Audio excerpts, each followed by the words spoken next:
3, 2, 1, bang.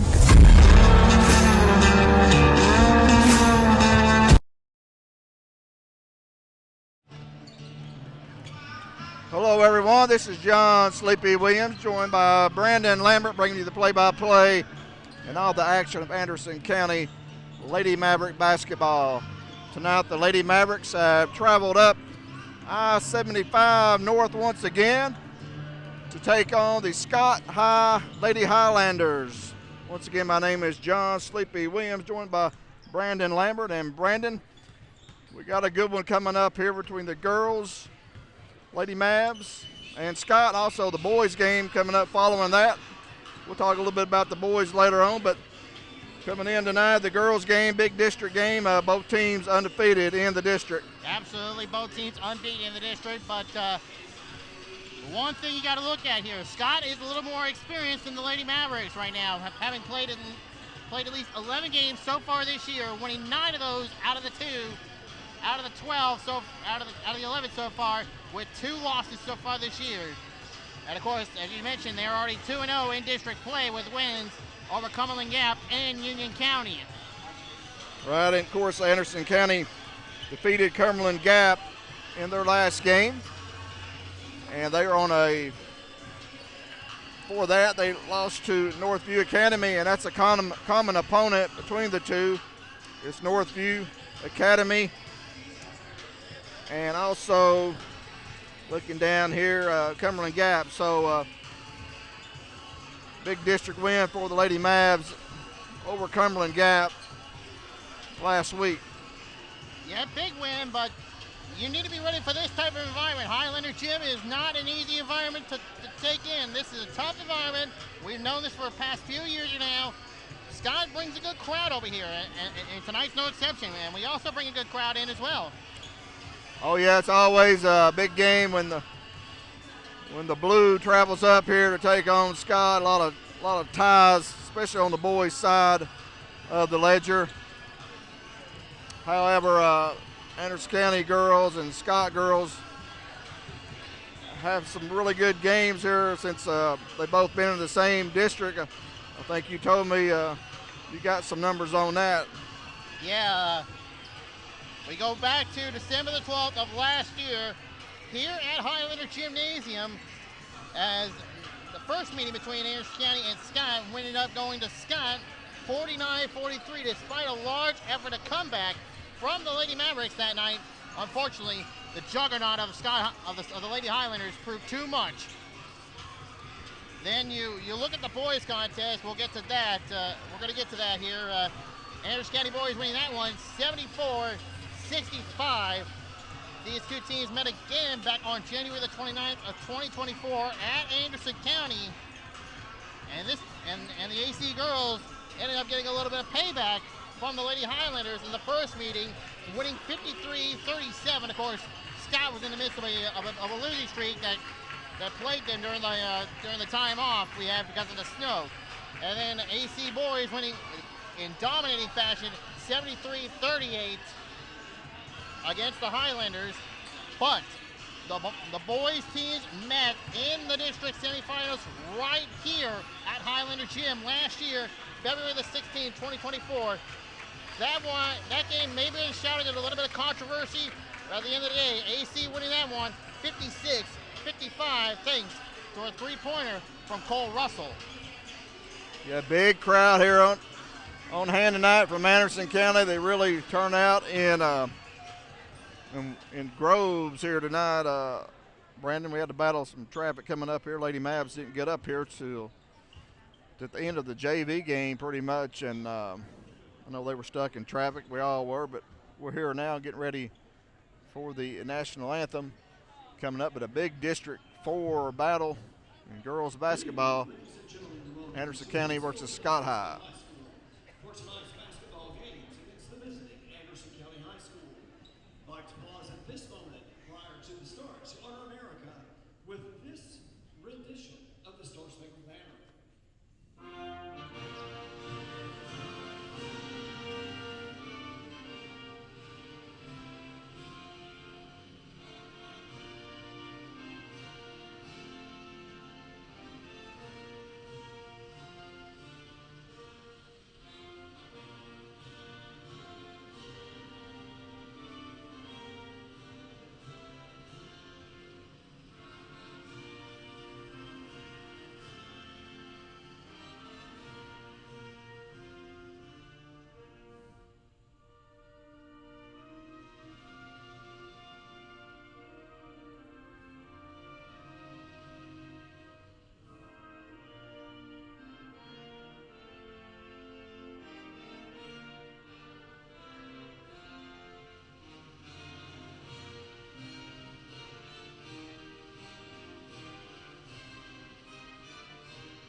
the national anthem here at Scott High.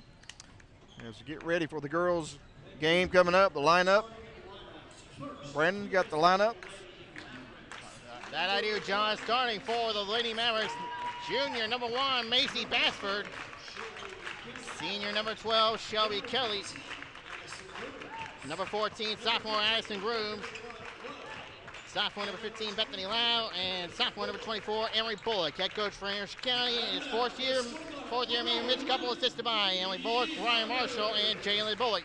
Now the starting lineup for the Scott Lady Highlanders. Number 3 is Carly Branscombe. Senior number 23, that's Brittany Morrow. Callie Strunk, number 24. Number 34, freshman Addie Rogers. And senior number 35, Connor Hudson. Head coach for the Lady Highlanders, first year man Rusty Yaden, assisted by Stevie Yaden and Serena Blakely.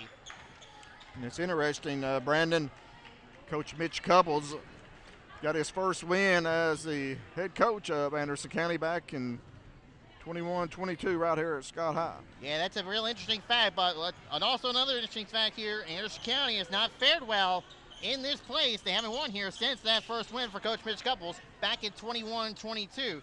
Hopefully the tide changes here. We'll see what happens here. Tip up, ready to go. Controlled by the Lady Highlanders. Here comes Scott, opening tip. Lady Mavericks coming out. Man-to-man defense. Lady Mavericks 4-4 on the season, 1-0 in district play. Scott 9-2 and 2-0 in district play as they have defeated Cumberland Gap and Union County. Both of their district games have been at home. Morrow inbounds to Hudson. A 3 is good. Nothing but net on that one. Connor Hudson with the opening 3. Scott strikes first blood. Scott now comes out 1-2, 1-1 full court press. Lady Mavericks have no problem. Bethany Lau spots an opening, takes it, dumps it down to Groom, shot up, no good. Rebound Rogers, gets it out to Branscombe now off the timeline to Brittany Morrow. Brittany Morrow, senior star for Scott, dumps it down to Hudson. She's got 5, and the Lady Highlanders lead 5-0. That's the dynamic duo of Scott right now between Brittany Morrow and Connor Hudson. That's the one thing you're going to need to keep an eye on in this matchup here. Lady Mavericks have to keep their composure early. Down 5. Here's Basford 3, no good. Rebound Hudson. Kelly Strunt to Hudson, another 3, it's no good. Ball's going to go out of bounds. The Anderson County basketball. First 3 missed all night from Connor Hudson, the post player for this Lady Highlander squad, and the Lady Mavericks get the ball right back. Yeah, Lady Mavericks need to get a basket here early. Don't want to get too far down here.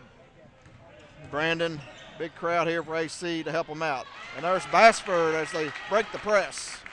AC Basford breaks the press, and the lead is cut to 3. Let's see what will Scott do to answer that. Rogers, layup bucket, good. Addie Rogers. Rogers, just a freshman. 7-2, Scott.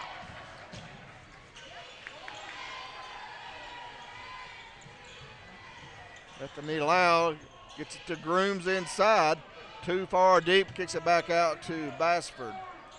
Now to the point guard, Emery Bullock. She's going to be trapped. Gets it over to Shelby Kelly. Kelly. Way up top now to Bullock. As Lady Mavs slow it up a little bit. Grooms spots Basford. Open. She's going to drive. Has the ball taken away from her by Morrow. Here's Morrow with it. She wears number 23. She shoots a 3. No good. Short. Rebound Bullock. And Bullock has it stolen by Connor Hudson. Her shot no good. And Bullock with the rebound. It's knocked out of bounds. It will stay with AC. As Bullock shouting, I need help. All of her teammates had went down court. Yeah, the trap game really being efficient right now. Scott, you like to play in that trap game right now. You got to find some way to break that. There's Bullock, spots an open. Macy Bassford, a shot, no good. Gets it back and throws it away. Macy Bassford, all-district performer from last season. Going to need Macy to step up here tonight. Only had 3 points in the win over Cumberland Gap on Friday night. You need her to step up big time, especially a district foe like this. Scott is no team to look as a cupcake. And Strunk is going to be tripped and a foul called on Anderson County. First foul of the game. By either squad. Fouls on. Going to be on Emery Bullock. That's going to be her team first. As I said, first foul of the game by any squad. 4:55 to play here in the first quarter. Scott leads by 5, 7-2. Morrow, guarded by Shelby Kelly. There's Branscombe. She can shoot the 3. She did a heck of a job in the Union County game last Friday night. So be on the lookout for her. She'll make you pay if you leave her open. Well, they got some shooters on this team. There's Rogers. She loses the ball out of bounds. Good defense. Bethany Lau. Turnover on Scott. Their first turnover of the game as Kirsten Campbell checks in for Addison Grooms for Anderson County. First substitution of the game by any squad here tonight.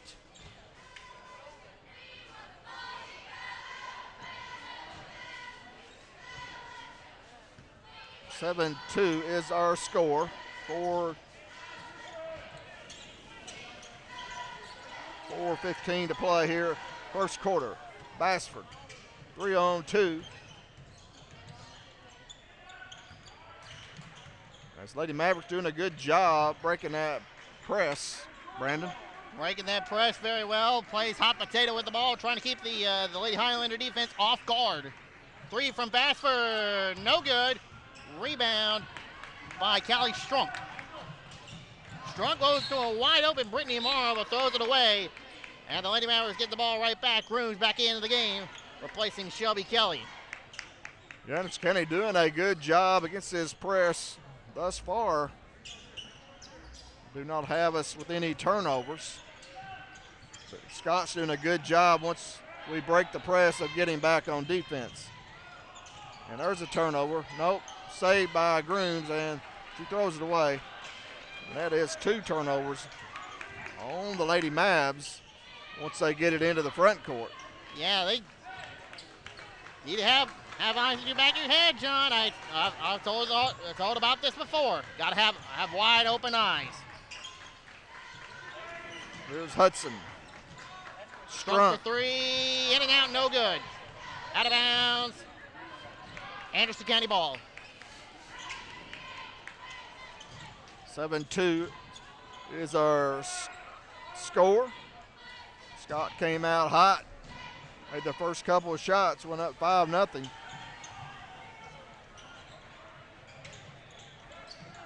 Grooms to Bullock for 3. No good. Rebound Grooms. Puts off the glass. No good. Rebound Connor Hudson. Rebound. Here comes Branscombe. Branscombe right corner to Strunk. Trapped by Bullock and Bassford. Gets it into Rogers. She goes up and scores, and she's fouled. Count that basket. Addie Rogers. She's got 4 points, and she'll go to the line for an old-fashioned 3-point play. Bethany Lau with the foul. It's going to be her first, team second. First substitution for Scott. Number 2, Maya Sharp in, and then number 4 is Aaliyah Jeffers. Rogers, free throw, no good. Tipped out to Bullock. 9-2 is our score. Scott on top. Bethany Lau with it. Little runner inside, no good. Campbell battles for the rebound, cannot get it. Rogers comes away with it. Now to Morrow. Morrow loses it, picked up by Grooms. Here come the Lady Mavs. Lady Mavs just haven't quite got into the flow here offensively here in the first quarter. Scott full court press and then falling back into man-to-man. Bassford open inside is going to be fouled from behind by Aaliyah Jeffers. For Jeffers, that's her first, Scott's first foul in the first quarter. Inbounds to Grooms to Campbell. Bullock open for three. It goes. Bouncy three right there, but it goes in. Emery Bullock with a big answer right there. Game's within 4. Yeah, Emery had 15 points in the win over Cumberland Gap, all in the second half. Here's Rogers, the baseline shot, no good. Rebound, Bullock. Here comes the sophomore.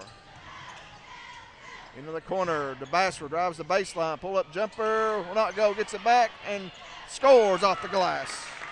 Nice answer back, and the Lady Mavs are on a 5-0 run. 9-7 Scott. Minute 25 to play in the first. Morrow's three is no good. Rebound, Bullock again. The point guard gets it to Bassford on the left side. Up top to Campbell in the right corner to Lau. Lau now has it stolen from Morrow. Second steal of the game for Morrow. Brittany Morrow being a pest on the defense. All district player for Scott. Of course, her brother Trey Morrow, outstanding scorer here at Scott. And a steal by Bullock, got her hands on it. Bassford come up with it. So under a minute to play, actually 45 seconds. Lady Mavericks have settled down, and Morrow just pushes Campbell. Kirsten Campbell trying to set a pick. And Morrow just pushed her, an easy foul call right there. As a couple more subs back in for Scott. Brittany Morrow, the recipient of the foul. That's going to be her first, Scott's second in just the first quarter alone. Out of bounds. Lady Maverick basketball. Bethany Lau checks out. 37 seconds to play here in the first. Lady Mavs can tie or go ahead. They have not led in this contest. Grooms tried to get it to Kelly. A little bit too high out of bounds. Fourth turnover unofficially on Anderson County. That kind of raised an eyebrow there, John. I thought I saw it went off the hand of Morrow there for a moment. That's what I thought. Here comes the trap by the Lady Mavs. Good defense. Shelby Kelly. And a 10-second backcourt violation. 10-second backcourt violation against the Lady Highlanders. Could not get it across the court in time. Good defense by Lady Mavs. Great defense now. Can they capitalize off this turnover here? Here we go. Emery Bullock with the ball. 10 seconds left. Bullock goes around the exterior. 3 seconds. Lose the ball. And cannot get a shot off. That's the end of the first quarter. The score, Scott 9, Anderson County 7. We'll be right back. You're watching Lady Maverick basketball on the Maverick Media.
Welcome back in to Scott High School. You see the Lady Mavs break the huddle as they trail 9-7 at the end of one. And Brandon, your thoughts on the first quarter? Well, good first quarter scoring, low scoring affair in this contest so far, but if you're the Lady Mavericks, you've got to take advantage of any opportunity that you get. You got to score buckets, get turnovers, any chance you get available. Scott now, here comes a trap and a steal from behind by Morrow. Takes it to the basket, nice move, and she scores. 11-7, Scott. Takeout move by the senior, Brittany Morrow. As you mentioned there, John, the younger sister of Trey Morrow, probably one of the greatest Highlanders to play basketball here. Exactly right, a great player, Brittany Morrow. She's already got about 3 steals. That's her first basket of the game. Campbell now pressured up top as Coach Mitch Couple is going to call a timeout. We'll go ahead and keep it right here as Scott leads 11-7.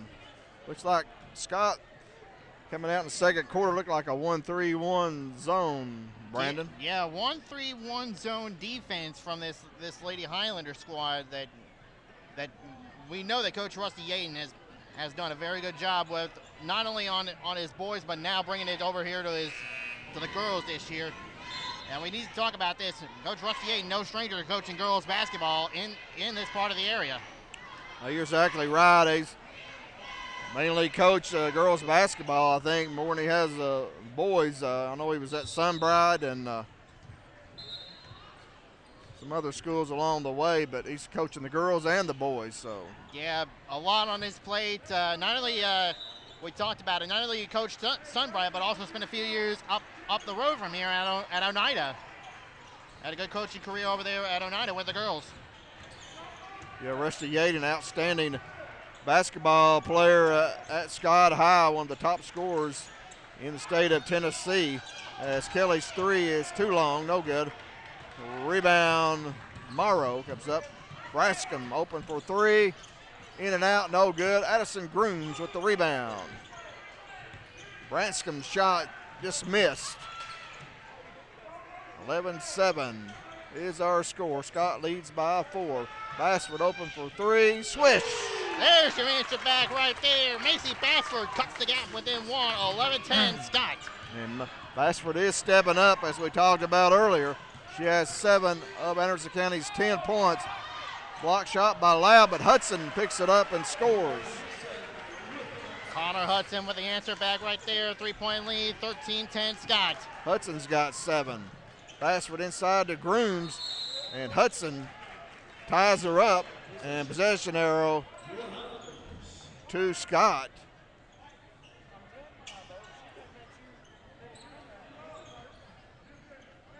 Anderson County getting the ball inside to Grooms. They've had a lot of success this season. However, Scott making her get it down underneath the basket. Addison needs to get out a little bit away from the basket. Here is Morrow, shot up underneath. I think blocked by Grooms. Scott keep possession going.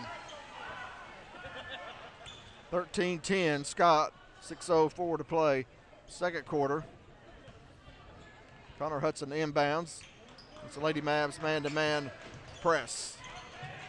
Bassford knocks it out of bounds. He will stay with Scott. It's on the floor for AC of Campbell and Kelly, pair of seniors. Grooms, Lau, sophomores, and junior Macy Bassford. Kelly now guarding Morrow. Great matchup. 2 tremendous athletes right there. Hudson inside. Strunk 3 way off. Picked up by Macy Bassford. Bassford up ahead to Bethany Lau. Nice move by Bethany Lau. She didn't put it on the floor. She just went right up with it and scored and fouled. Yeah, but got that one, and now an opportunity to tie the game here at 13 if Lau can make this free throw here. Good look by Macy Bassford up ahead to the streaking Lau. Free throw is no good. 13-12 is our score. Scott leads by 1. 3 by Branscombe is too long, no good Strunk tried to save it. Lau picks it up. Here comes Lau now with it. Driving on Hudson. He's going to draw the foul. Connor Hudson picks up that foul.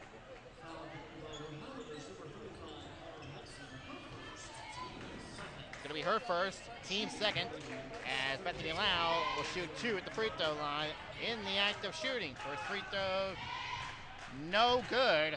0-2 at the free throw line. Emery Bullock coming in for Kirsten Campbell, and Aaliyah Cheppers into the game for Scott.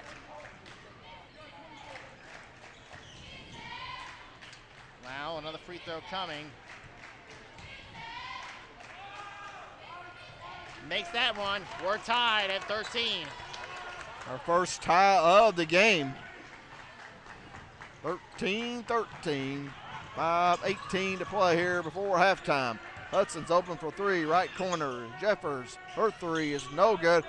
And the ball's knocked out of bounds as Branscombe knocks it out of Bullock's hands. AC basketball. Correction, a foul. Foul on Carly Branscombe. So AC can take their first lead of the game. Shelby Kelly now drives. Nice dish to Grooms for 2. Wide open with Addison Grooms to the bucket, and the Lady Mavericks have the lead for the first time tonight, 15-13. Lady Mavs coming in their full court press, 2-2-1. Morrow spots an open Hudson. Lady Mavs do a good job getting back on defense. Here's Morrow. Morrow to Branscombe, cut off by Lau. Almost stolen by Bassford. Morrow trying to drive, and they're going to call palming on Brittany Morrow as she try to get past Macy Bassford. Yeah, trying to get past, but nope, the refs weren't having that one. Lady Mavericks basketball. And almost gets bumped from behind by Brittany Morrow. As Emery Bullock with the ball. Goes to Kelly, top of the key. Lau on the wing.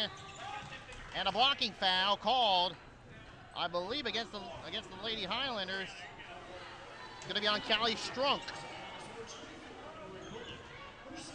No, they got Bullock. It's Emery Bullock with the foul. Offensive foul on Emery Bullock. Her first, as number 22, J.C. Phillips, checks into the game for Anderson County. Lady Mavs lead 15-13. Coming up 4 minutes to play here in the second quarter. First lead of the game by AC. They have trailed by as much as 7. As Lyle comes up with a steal and a foul from behind. Looks Addie Rogers. Looks like they got Rogers.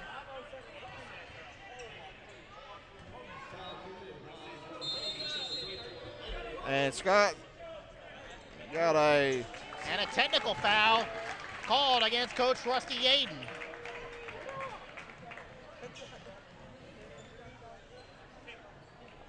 First heard him say warning. I don't know if it's a technical or not. He did the T, but we're not shooting any. May have been a warning, Brandon. Could have been a warning. I never seen an official signal a T and then we not shoot any free throws. Anyway, we learned something new, and a travel is called on Shelby Kelly. I heard the referee say warning, gave him a warning, and then signal like a technical, but you ever seen that, Brandon? No, that I have never seen anything like that one, John, but in any case, it's still kept alive and then travel, and Lady Highlanders with the ball back. Morrow trying to shake the defense, shoots the shot, that's good. And Brittany Morrow's tied the game at 15. Morrow's got 4. Here comes Bassford to Lau. Scott now back in there man-to-man. Kelly cross court to Lau. Bethany now tries to drive, kicks it out to Phillips up top to Kelly, swings it to Bassford for 3. Shot no good, rebound Hudson. Hudson now to Morrow. Good ball movement by the Lady Mavs. Shot would just not go. Rogers inside, and she scores. once again and is fouled. And she'll go to the line for a chance for another three-point play. Bethany Lau, the recipient of that foul. And Addie Rogers, the freshman, 2 at the front at the charity stripe, or 1 at the charity stripe. 17-15, Scott leads. They have regained the lead as Lau checks out for Bullock. Addie Rogers, impressive looking freshman for Scott. Free throw is good. She's got 7. Scott leads by 3. Phillips looking to get it inbounds, gets it to Bullock. Here comes the trap, gets it up ahead to Kelly. Scott now falls back into their man-to-man defense. Here comes the trap. Bullock tried to break through, and she's going to be held. Callie Strunk, I believe, was the one that held her. That's going to be, and I believe that's going to put Scott at over the foul at the foul limit.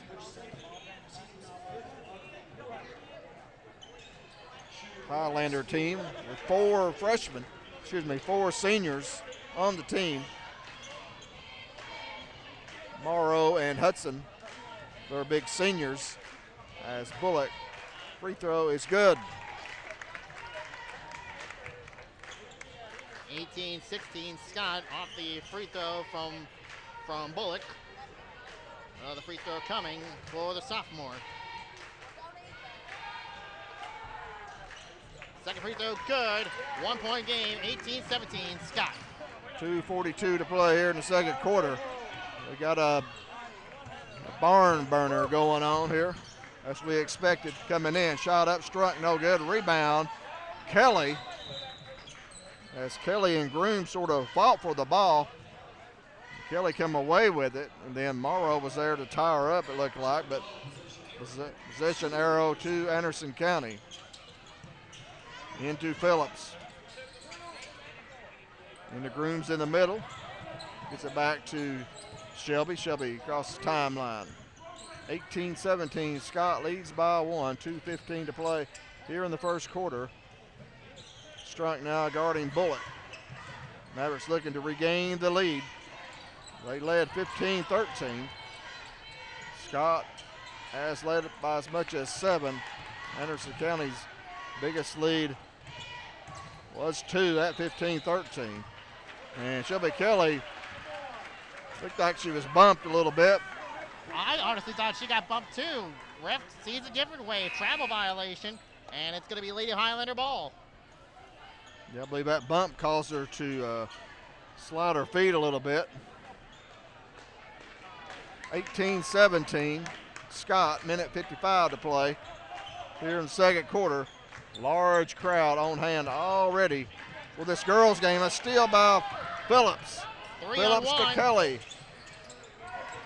As Lady Mavs pulled it back out, here's Bashford now. She drives and scores.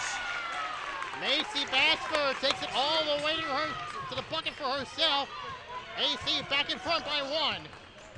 Here's Kelly now guarding Strunk. And another steal by J.C. Phillips. Back-to-back steals. Gets it to Kelly. Kelly spots an open Bashford for 3. Swish! Macy Bashford off the 3 on that one. And Coach Rustier going to call timeout. 30-second timeout. We'll go ahead and take it with them. Your score, Lady Mavericks 22, Scott 18. You're watching Lady Maverick basketball on the Maverick Media.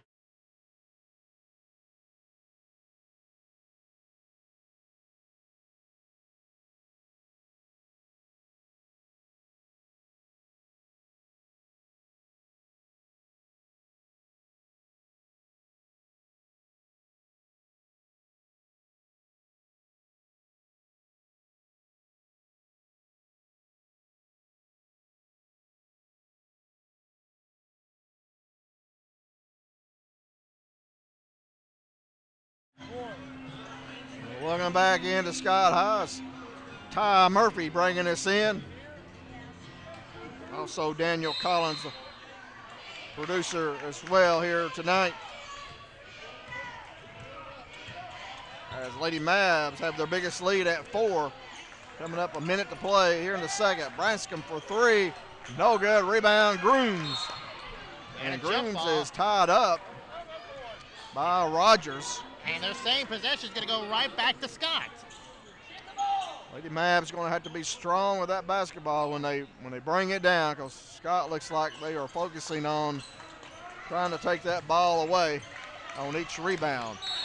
And there was an offensive foul on Hudson. She looked like she threw an elbow a little bit.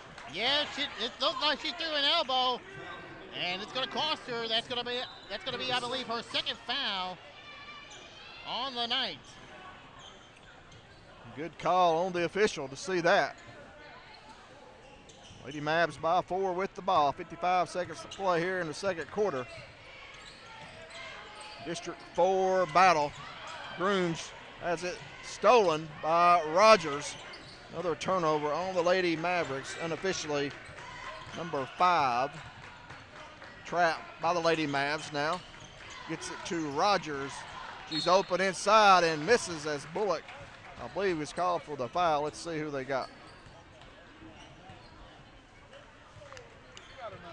Yep, it's going to be on Emery Bullock.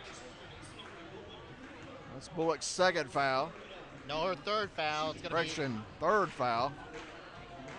Team third. And that's big. That's big right there, Brandon. Yeah, big. You had your leading scorer from Friday's game with 3 fouls on the bench. Rogers' first free throw is good. Have another coming. Also, point guard, too, for the Lady Mavericks. Emery can do a little bit of everything. Rogers' second free throw is There's no good. Phillips now. Pass stored away. Stolen by Jeffers. Jeffers spinning in the paint. Misses. All knocked out of bounds as Morrow tried to get it. And they're going to give it to Scott. Coach Couples can't believe it. Neither can any of us. Inbounds now to Branscombe up top, and she throws it away. Wow, tracks it down, lays it up, and misses. J.C. Phillips shot up, no good. And a travel, it's going to be called on Aaliyah Jeffers of Scott. 9 seconds to play. A little wild sequence right there, Brandon. Yeah, really wild sequence of plays right there. But the Lady Mavericks with the ball back. 9 seconds left. It's showtime. Grooms with the ball to Kelly. Kelly going to drive. Goes to Grooms. It's turned over. Addie Rogers with the ball. Rogers going to fire up the prayer. It's no good. At the end of the second quarter, the score, Anderson County 22, Scott 19. And Brandon, what's your thoughts on the second quarter? On the game thus far. Man, that second quarter was a wild one to talk about, and this game's been good so far. Again, a low-scoring affair through the first two quarters of play. Still a lot of time to be made up. Only at least a 4-point gap between the 3-point gap between the two squads. Yeah, Lady Mavericks outscoring Scott in the second quarter, 15-10, to take a 3-point lead into halftime. So we'll go ahead and we'll take a break and total up the numbers here. You're watching Lady Maverick basketball on Maverick Media.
Welcome back into Scott High School. We're at halftime as Anderson County Lady Mavericks lead Scott 22-19. And Brandon's got the stats here for you, scoring for both teams.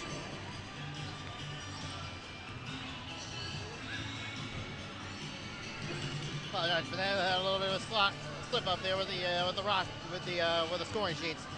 For the Lady Mavericks, they are led in scoring by Macy Bassford with 12 points, 2 threes in the contest.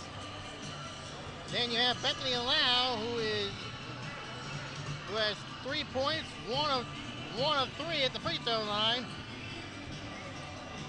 Or excuse me, no. Emery Bullock with 5 points, 2 of 2 at the free throw line. Then you have Bethany Lau with 3 points, 1 of 3 at the free throw line. Addison Grooms with 2 points. On the floor, not scoring, Kirsten Campbell, Shelby Kelly, J.C. Phillips. Lady Mavericks with 3 3-pointers in the first half. Then for Scott, only 2 scores for the Lady Highlanders. So for the Lady Mavericks, 3 scores for the Lady Highlanders so far. Led in scoring by Addie Rogers with 8 points, a 2 for 4 at the free throw line. Then Connor Hudson with 7 points, 1 3 on the contest. That'd be the 3 to open the game with. Brittany Morrow with 4 points. All right, thank you, Brandon. Lady Mavericks lead by 3. They trailed by as much as 7 points in the first quarter. And their biggest lead has been 4 for Anderson County. They outscored Scott 15-10 in the second quarter. Anderson County ball, Bethany Lau. Left corner, Kelly drives, shot up, tough shot, will not go, rebound Hudson. Here come the Lady Highlanders, 2-0 in the district as Morrow shot up, no good, and Rogers scores again, the freshman. Addie Rogers has 10. And AC leads by 1. Lady Highlanders coming out in the zone as Lau drives inside, shot no good.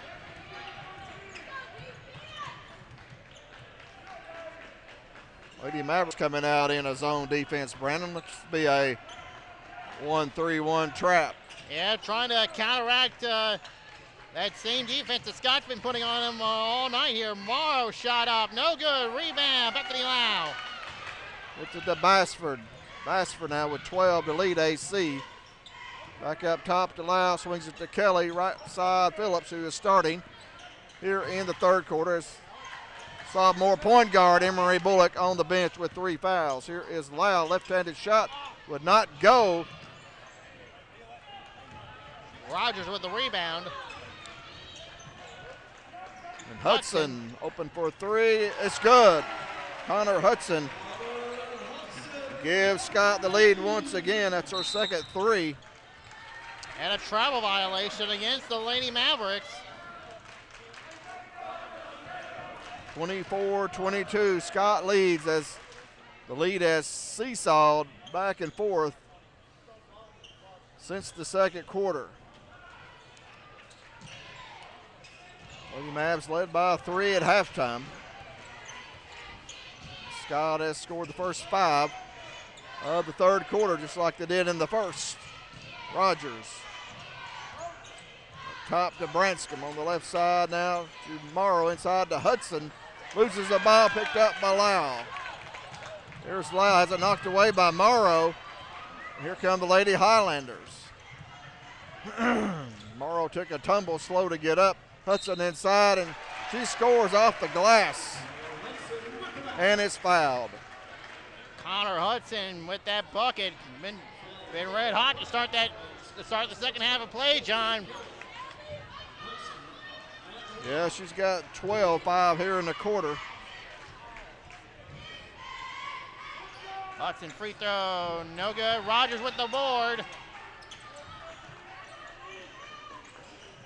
All Lady Highlanders here in the third quarter, outscoring Anderson County 7-0 to take a 4-point lead.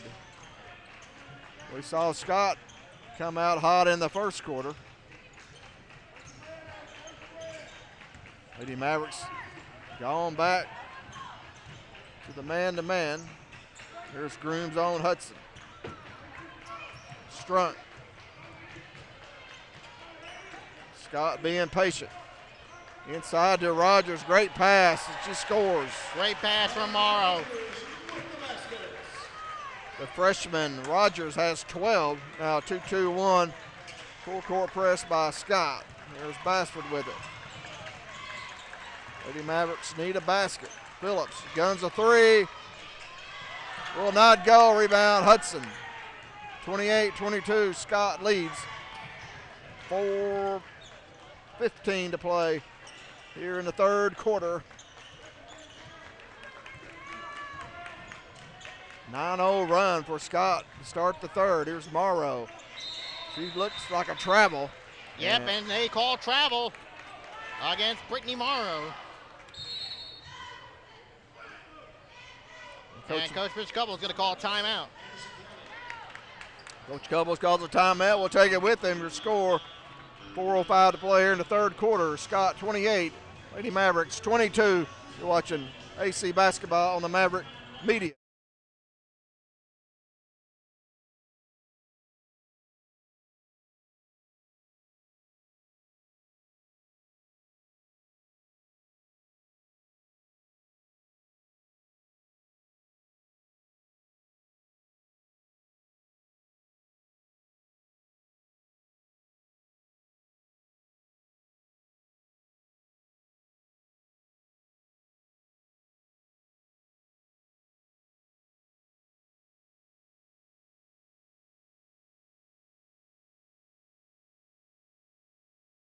Yes. All right, welcome back into Scott High School Gymnasium as the Lady Highlanders lead AC 28-22, Brandon. Yeah, the Lady Mavericks got a cold shoulder here in this second half of play. Scott shooting red hot. Lady Mavs break the 2-2-1, gets it inside to Grooms. The shot would not go, but she draws the foul, so Coach Couples drew up a great play there during that timeout, enabling his Lady Mavs to get a good shot inside as Grooms draws the foul. Addison Grooms has been pretty well good at the free throw line. Gets the first free throw to go. Grooms now with 3 points. Henderson County 4 of 6 from the free throw line. Second free throw from Grooms is good. The lead is cut to 4, 28-24. 2 big free throws by Addison Grooms, 6-foot sophomore. He's had an outstanding season for Coach Couples, Coach Bullock, and Coach Marshall. As pass goes out of bounds, it will stay with Scott. Morrow inbounds, almost stolen by Grooms. Phillips inside to Hudson, and she scores. Cannot let Hudson get in that deep. Yeah, you can't. And she played the pick and roll, John. She played that pick and roll efficiently, and another turnover by the Lady Mavericks as Scott takes control of the ball. Hudson now with 14 points to lead all scorers as Emery Bullock replaces J.C. Phillips.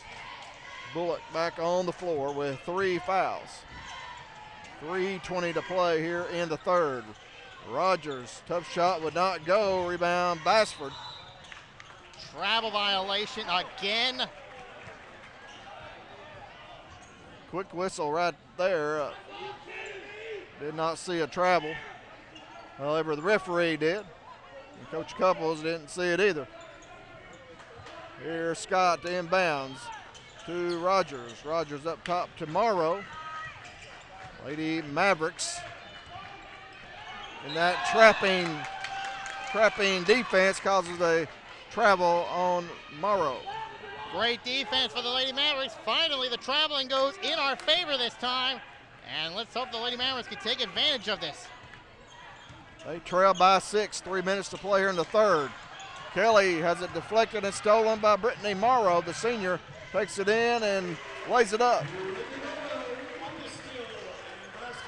Morrow now unofficially with 5 steals. He's been all over defensively. Bullock open for 3, did not take it. Lau back to Kelly to Bullock. Scott man to man. Grooms open for 3 in the corner. Shot no good. Kelly keeps it alive. Bullock, great pass to Addison Grooms. The shot is blocked by Morrow. It should have been a foul right there, John, but in any case, Morrow gets the ball to wide open Branscombe for 3.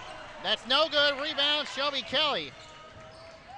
Big 3 miss right there would put Scott up by double figures. Lau for 3. Swish! There's your answer back right there. Bethany Lau with a 3 in the corner. It's her first 3 of the game. 4th overall for Lady Mavs. Big 3 by Bethany Lau, the sophomore. Lady Mavs trail by 5. Morrow drives inside, shot up, no good. Grooms with the rebound. Lady Mavs running. Here's Bullock. Right corner, Lau again, spots up for 3. Another! Swish! Bethany Lau again, another 3 in the corner. This game within 2, 32-30. 2 big 3s by the sophomore. Morrow shot up, no good. Rebound, Lau. Lau has it knocked away by Brittany Morrow. She took a tumble on that. Hard tumble right there. Hopefully she's okay. She went down sort of awkwardly. I'll tell you what, though, John, that girl does have grit and determination, just like her brother many years ago. Right, outstanding player. You know, we've seen her all 4 years. She started as a freshman, and she's a natural. Lau now open in the corner once again. The ball goes off her hands, out of bounds. As Maya Sharp may have deflected that pass off of Brittany. 32-30 Scott, 1 minute to play here in the 3rd. Big District 4 / AAA battle. Scott undefeated 2-4. Anderson County undefeated at 1-0. Early season district matchup. Jeffers to Rogers. 2 scores right there from the free throw line.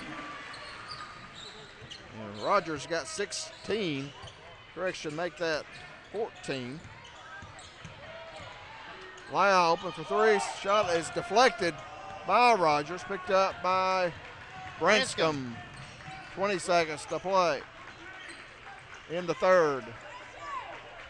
Scott by 4. Morrow splits the defense.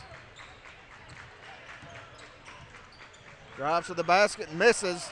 5 seconds. Grooms up ahead to Bethany Lau. Here's Lau with it. Lau drives off the glass. Would not go. That's in the 3rd quarter with your score. Scott High 34, Anderson County 30. And Brandon, your thoughts on the 3rd quarter? Well, that 3rd quarter could have really got out of hand there for the Lady Mavericks if it wasn't for some great shooting by Bethany Lau to close out that 3rd quarter. And the Lady Highlanders have a 4-point lead going into halftime, 34-30. All right, we'll go ahead and take a little break. You're watching Lady Maverick basketball on the Maverick Media.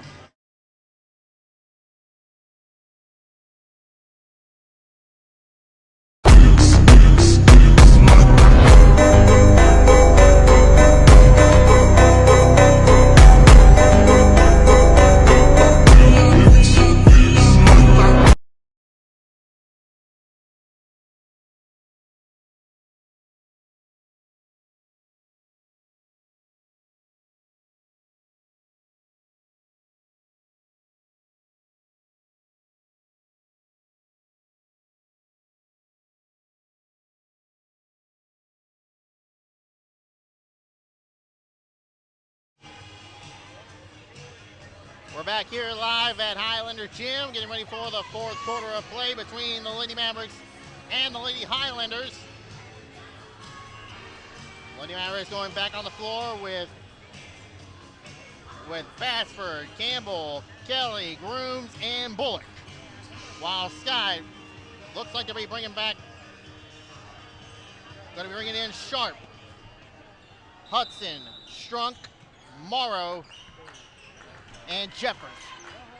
And Sharp wears number 2, just a freshman. Here is Scott. Now Strunk will shoot a 3. No good. Rebound. Grooms loses the ball. Picked up by Sharp. Got to get those rebounds. As Morrow trapped in the corner. Ball goes out of bounds. It will stay with Scott. 34-30. Scott leads just underway here in the 4th quarter. Big crowd on hand. Boys game coming up next. Hudson inside, gets it to Morrow. Good defense by AC, but Morrow was able to weave through there and score. Brittany Morrow open under the bucket. 36-30, and a foul called against Aaliyah Jeffers.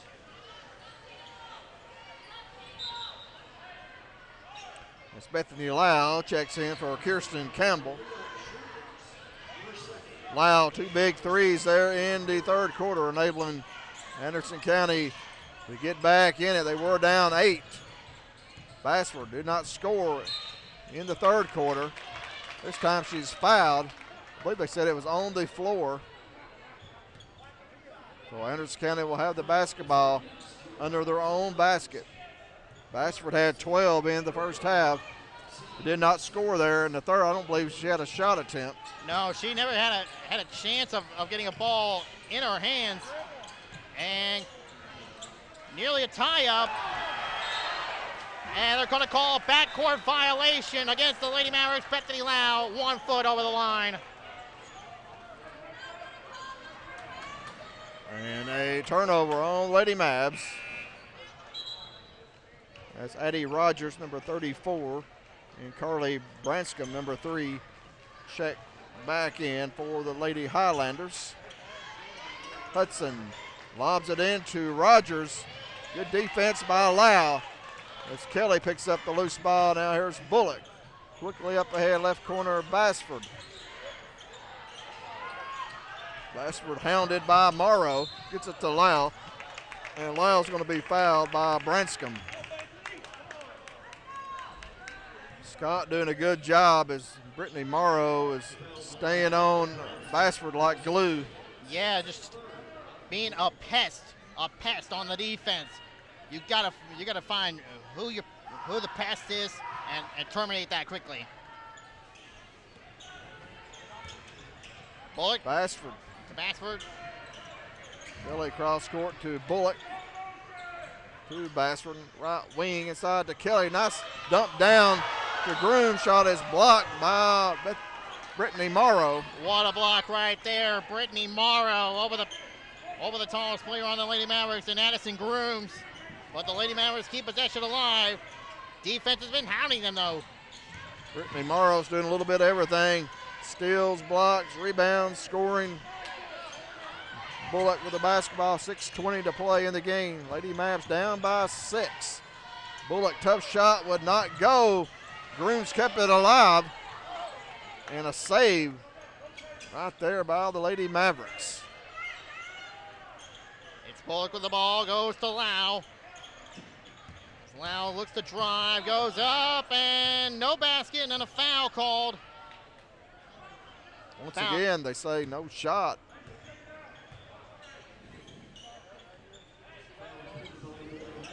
Foul going to be on Strunk. That's going to be her second, team 4th. It looks like the officials are just going to let them play until they get 5 fouls.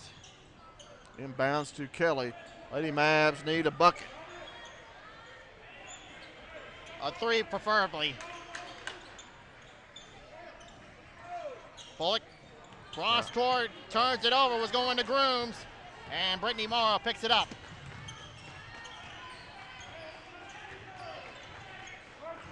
Morrow with the ball, hands to Branscombe. was going to go to Hudson, and a foul on Grooms. Late whistle comes in on that. And it's on Addison Grooms. That's her third foul. So Bullock with 3 fouls. Grooms with 3 fouls. 36-30. 5:30 to play in the game.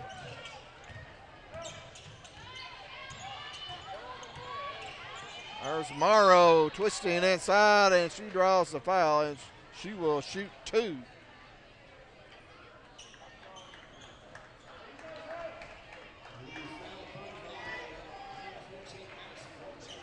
Addison Grooms, again, another foul. It's going to be her second, team second. Morrow at the free throw line. First free throw is good. Makes it 37-30.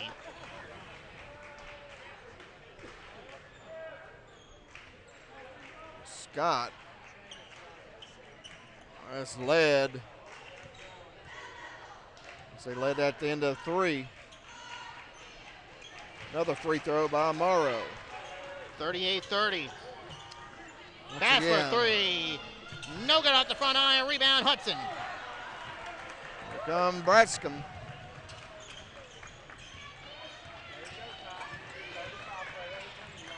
Scott by 8. 5:05 to play in the game. Lady Mavericks led at halftime. However, Scott came out hot in the third quarter, went on a 9-0 run to regain the lead, and they've led ever since. Here's the Lady Highlanders. Strunk inside, shot short, no good, gets it back, misses. Bashford with the rebound. Bullock with it, up ahead to Lau. Bashford open for 3. Bottom. Oh, that was big. That is big right there, Macy Bashford. 3-pointer and a timeout called. That was a deep 3. And we'll go ahead and take it with them. The score, Scott 38, Anderson County 33. Be right back watching Lady Maverick basketball on the Maverick Media.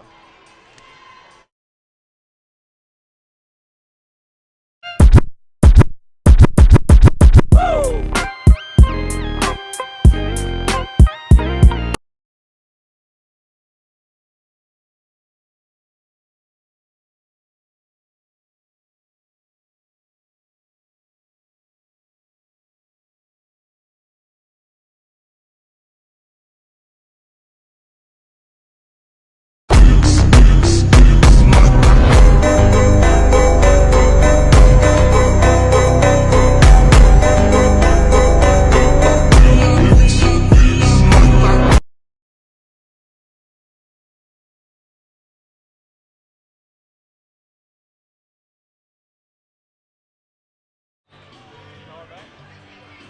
Welcome back into Scott High. My name's John Sleepy Williams, joined by Brandon Lambert as the Lady Mavericks trail here.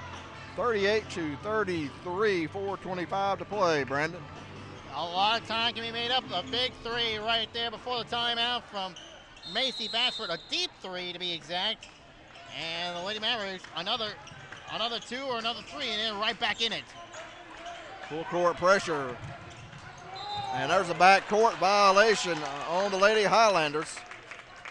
Once again, Coach Couples calling timeout after that basket. Set up their defense and caused a turnover. Lady Maverick basketball now.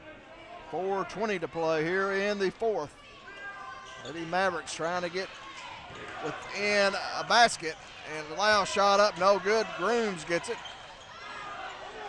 As the Lady Mavs working around the perimeter. As we are 4 minutes to play in the game, getting down to crunch time. Lady Mavericks being patient. Need a basket right here. As Coach Couples designs the play. As Scott now has gone to a zone defense, 2-3. Bashford tried to get it to her. Kelly's pass Knocked away. Strunk with the steal and is fouled.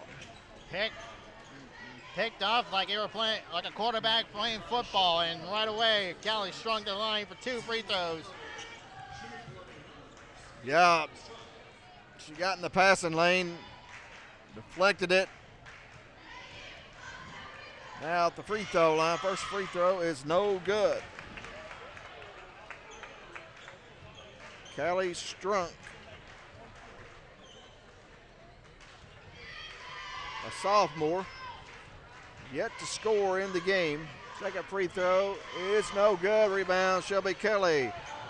And a big passing mistake on the part of Shelby Kelly. Overthrows the pass to Emery Bullock, out of bounds. Scott basketball. Big turnover, unforced turnover.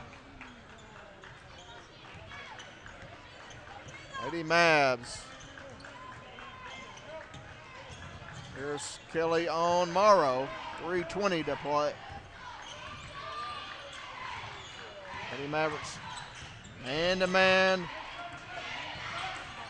Morrow trying to weave her way in there, cannot penetrate. Strunk with it, almost loses it. Gets it to Morrow, back to Hudson, a shot up. No good, rebound, Macy Bassford. Bassford's pass goes to Bullock. Goes back to Bassford. Back to Bullock. Lau guns a 3. No good. Rebound. Gets it back. Goes to Bullock. Kelly. Lau. 3. Swish! Bethany Lau. And the Lady Mavericks are back in this contest. A 2-point gap. Lau's third 3 of the second half. 2-point game. Morrow guarded by Kelly. Scott led by 8. It's now 2, and Morrow's going to be fouled. Foul on Macy Bassford.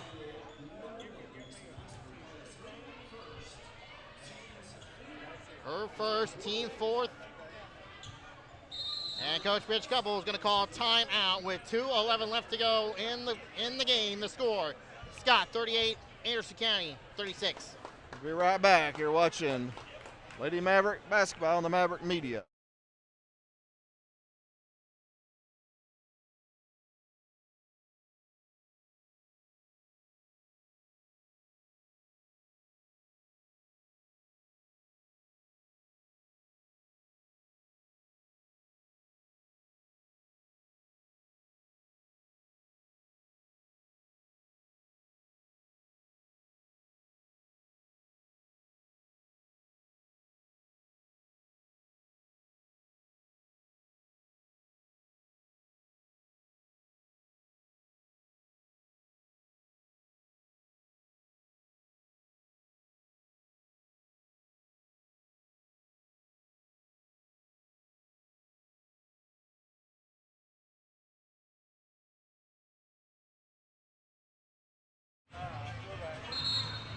Welcome back in as Lady Mavericks break the huddle. They trail by 2. 2:11 to play, Brandon. 2:11 left to play. A clutch 3 right there from Bethany Lau. She's hit some clutch 3s here in the second half. As now Scott will inbounds under their own basket. Big possession. Hudson now with it. Both teams in the bonus. Here is Morrow guarded by Lau. 2 minutes to play in the game. Here's Morrow inside to Hudson. Shot is good. And a timeout called by Scott. Let's see. It's going to be a 30. We'll just keep it right here. As a big basket inside. Morrow to Hudson. Yeah, we talked about it. That's the dynamic duo of this Lady Highlander squad. Brittany Morrow, Connor Hudson, been teammates for a long time. Not only here on the basketball floor, but also on the softball diamond as well. Yep, pair of seniors. Hudson now with 16 points to give Lady Highlanders a 4-point lead. Minute 55 to play. Lady Mavericks trying to get over the 500 mark on the season. They are 4-4, and they are 1-0 in district play. Scott 2-0 in the district.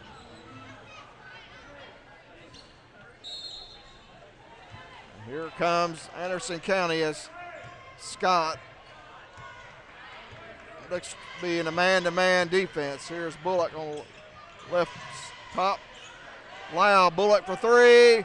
Shot no good. Rebound controlled by the Lady Highlanders. Connor Hudson with the rebound that time. Scott leading by 4. Bullock had a good look at it.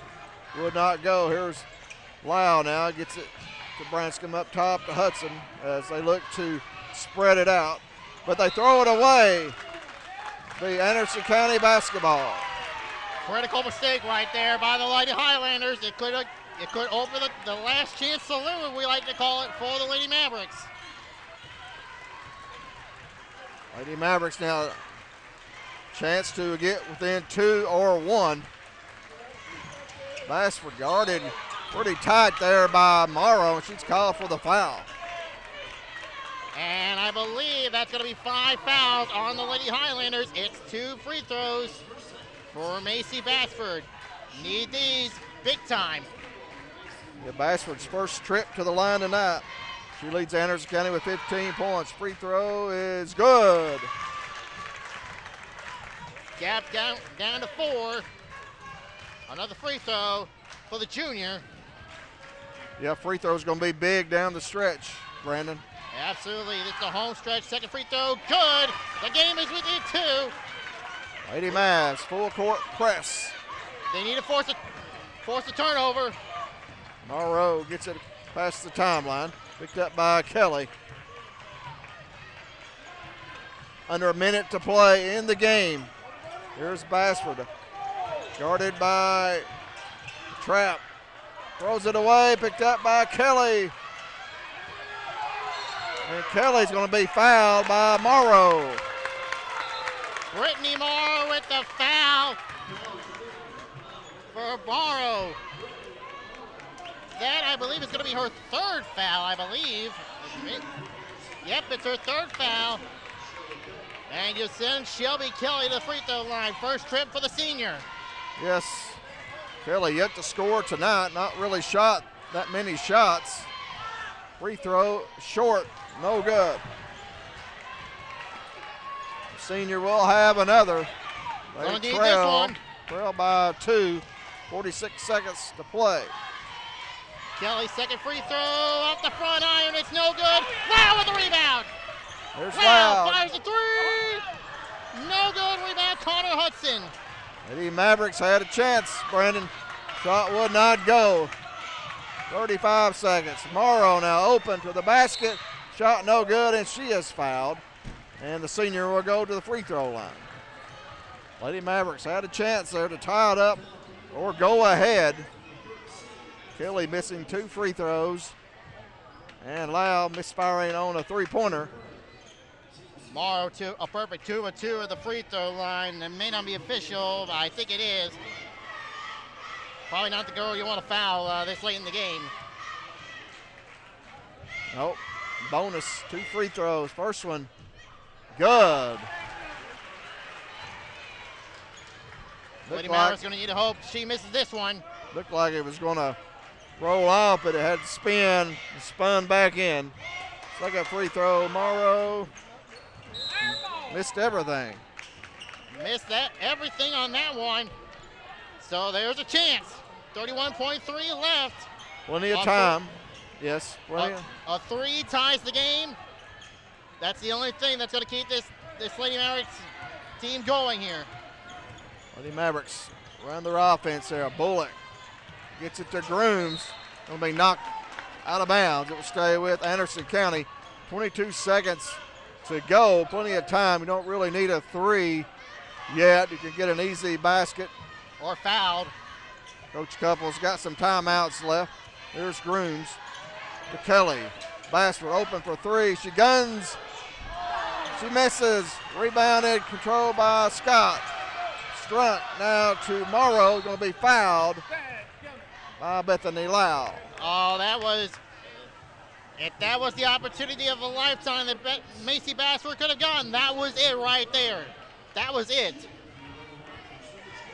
Right, just missed. As Morrow now to the line for 2 free throws.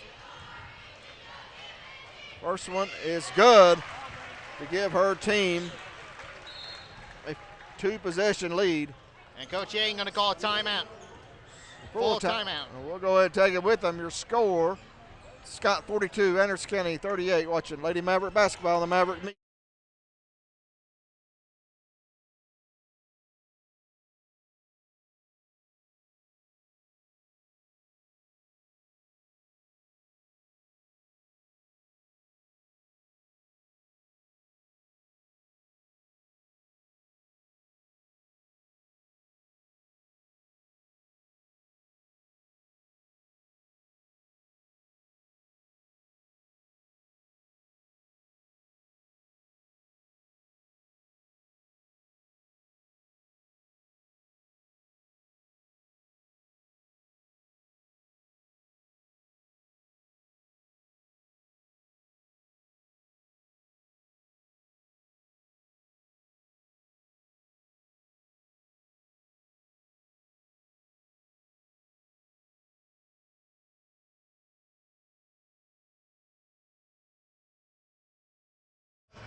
Welcome back in. Welcome back into Scott High.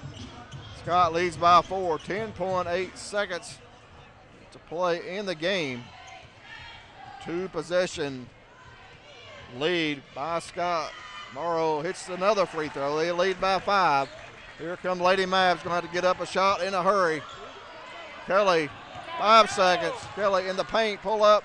It's good. And a timeout called by Coach Mitch Couples of Anderson County.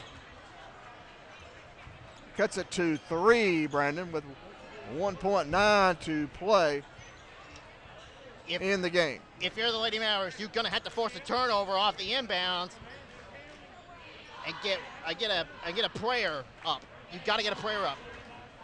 Right, they're going to have to get a steal, certainly off this inbounds pass. And we're going to have a 3 to tie this game up. Look for Scott. Probably inbounds. They don't really want to throw a pass. They don't want to throw a pass back beyond the arc. You know, they're going to probably keep it within the arc so they can draw the foul. But less than 2 seconds to play.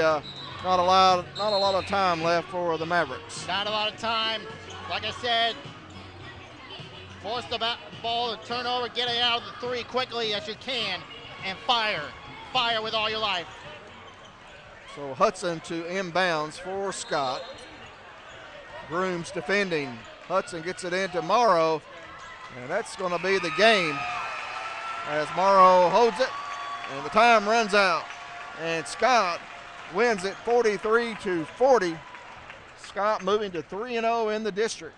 Anderson County falls to 1-1, but great game, Brandon. Great game all in all, great finish. But at the end of the day, you had a chance to win and you let it slip away. Opportunities need to be taken care of. And unfortunately, Lady Mavericks, no opportunities were taken. Yeah, both teams fought hard. Anderson County led at halftime and had the opportunities there in the 4th quarter to tie or take the lead. However, Scott was able to hang on and win this game, hit the free throws down the stretch, and but it really a good game by both teams, and we'll see Scott later on in the season. But right now we're going to go ahead and take a break, and we'll be back with the stats as we get ready for the boys game coming up. Final score once again, Scott 43, Anderson County 40.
Welcome back into Scott High School as the Scott Lady Highlanders have defeated the Anderson County Lady Mavericks 43-40. Scott improves to 10-2 on the season, 3-0 in district play. Anderson County drops to 4-5 overall, 1-1 in the district. As Scott won the second half there, Brandon, outscoring Anderson County 24-18 as Lady Mavericks led by 3 at halftime. However, Scott had a strong third quarter and were able to hold on down the stretch. But Brandon, right, go ahead, Brandon. Absolutely, John. You had your opportunity. As I said, opportunities were taken. But capitalize, though. You got to capitalize on the opportunities. Go ahead and run down the scoring for both squads. First for the victorious Lady Highlanders of Scott High School, led in scoring by Connor Hudson with 16 points. A couple threes in the contest. And 2 of 4 from the free throw line tonight. Next in scoring is Addie Rogers, who finished up the night with 14 points. Interesting fact, though, John, she did not score any points in the fourth quarter. So that's going to be interesting right there to talk about. Rogers, 2 of 4 from the charity stripe tonight. Brittany Morrow finishing up with 13 points, 4 of 6 from the free throw line. The Lady Highlanders are 17-11 from the charity stripe. 2 threes on the contest, both by Connor Hudson.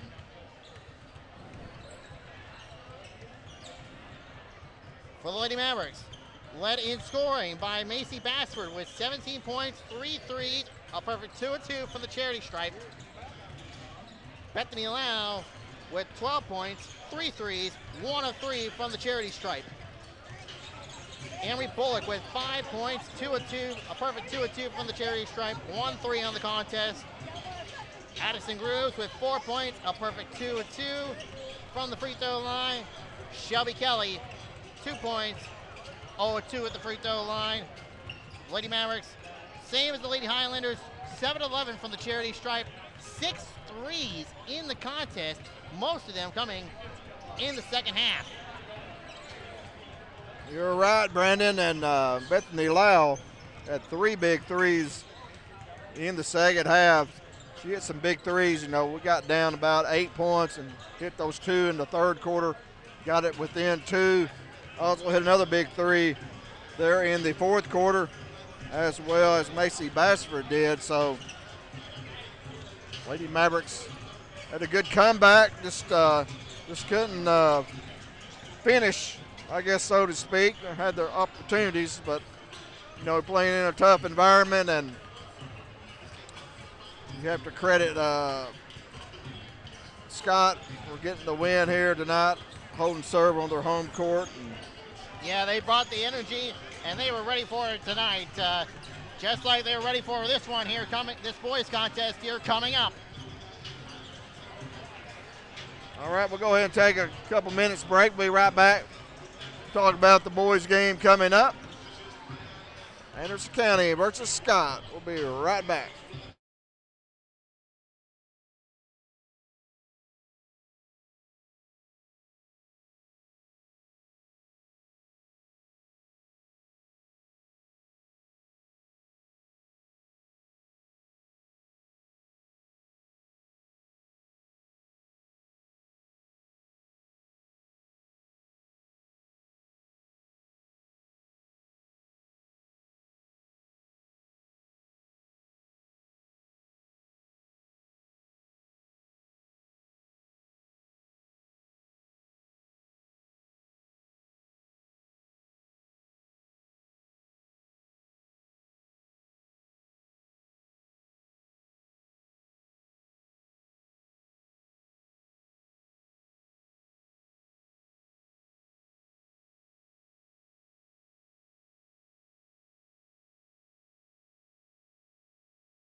Hello, everyone.